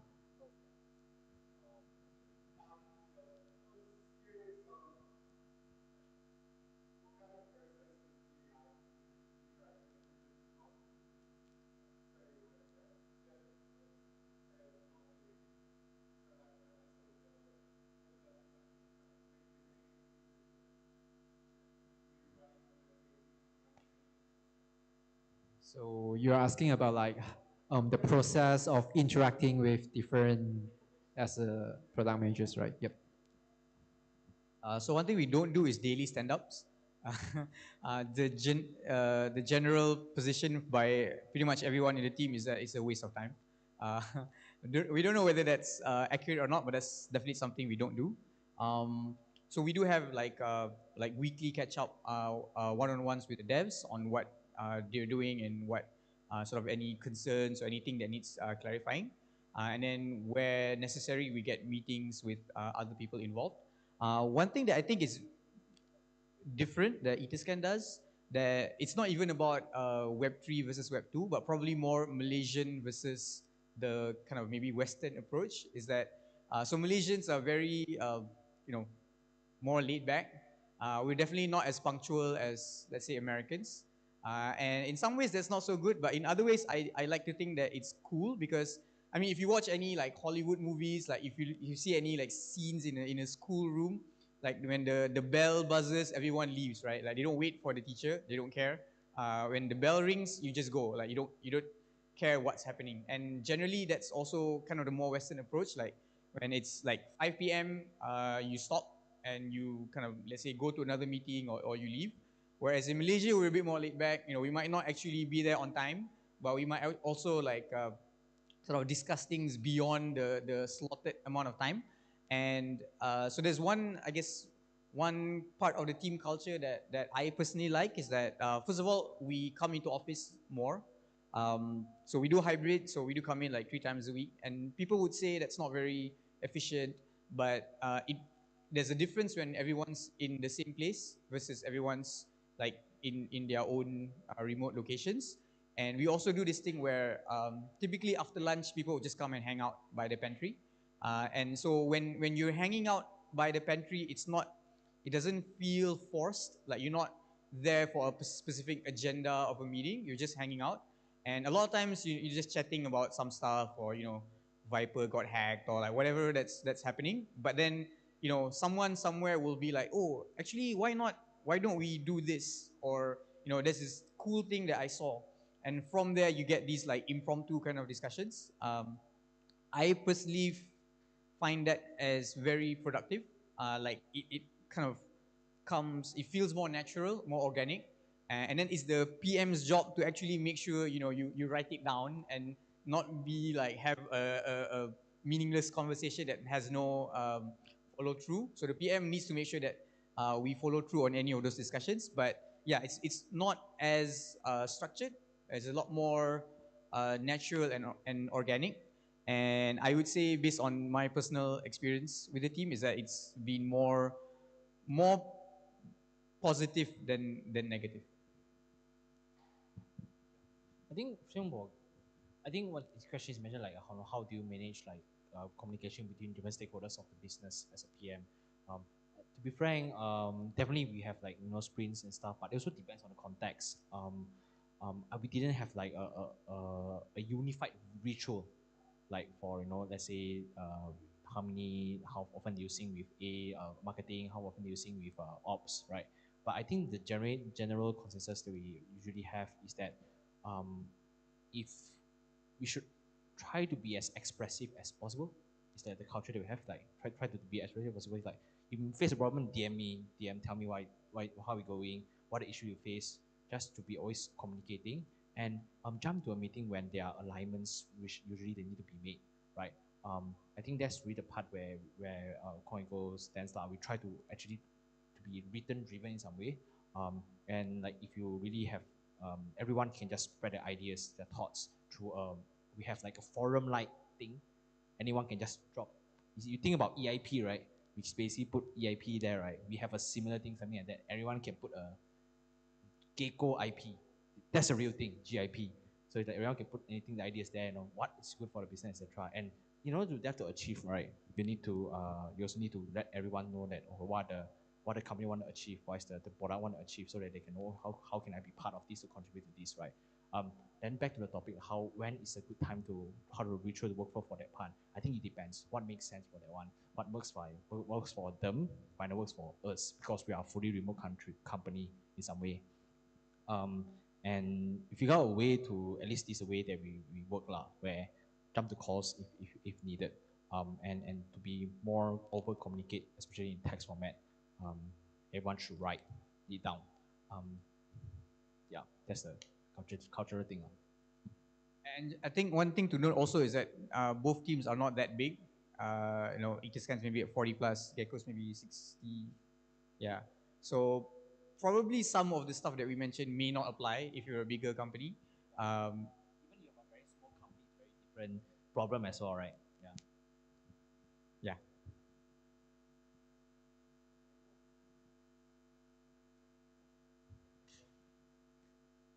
Oh, okay.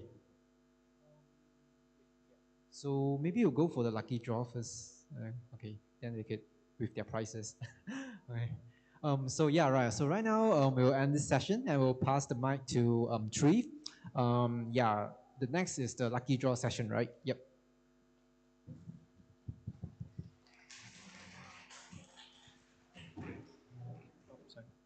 Okay, we'll spend a few minutes to set up. I think if you haven't registered for the lucky draw, please do, and then we can start.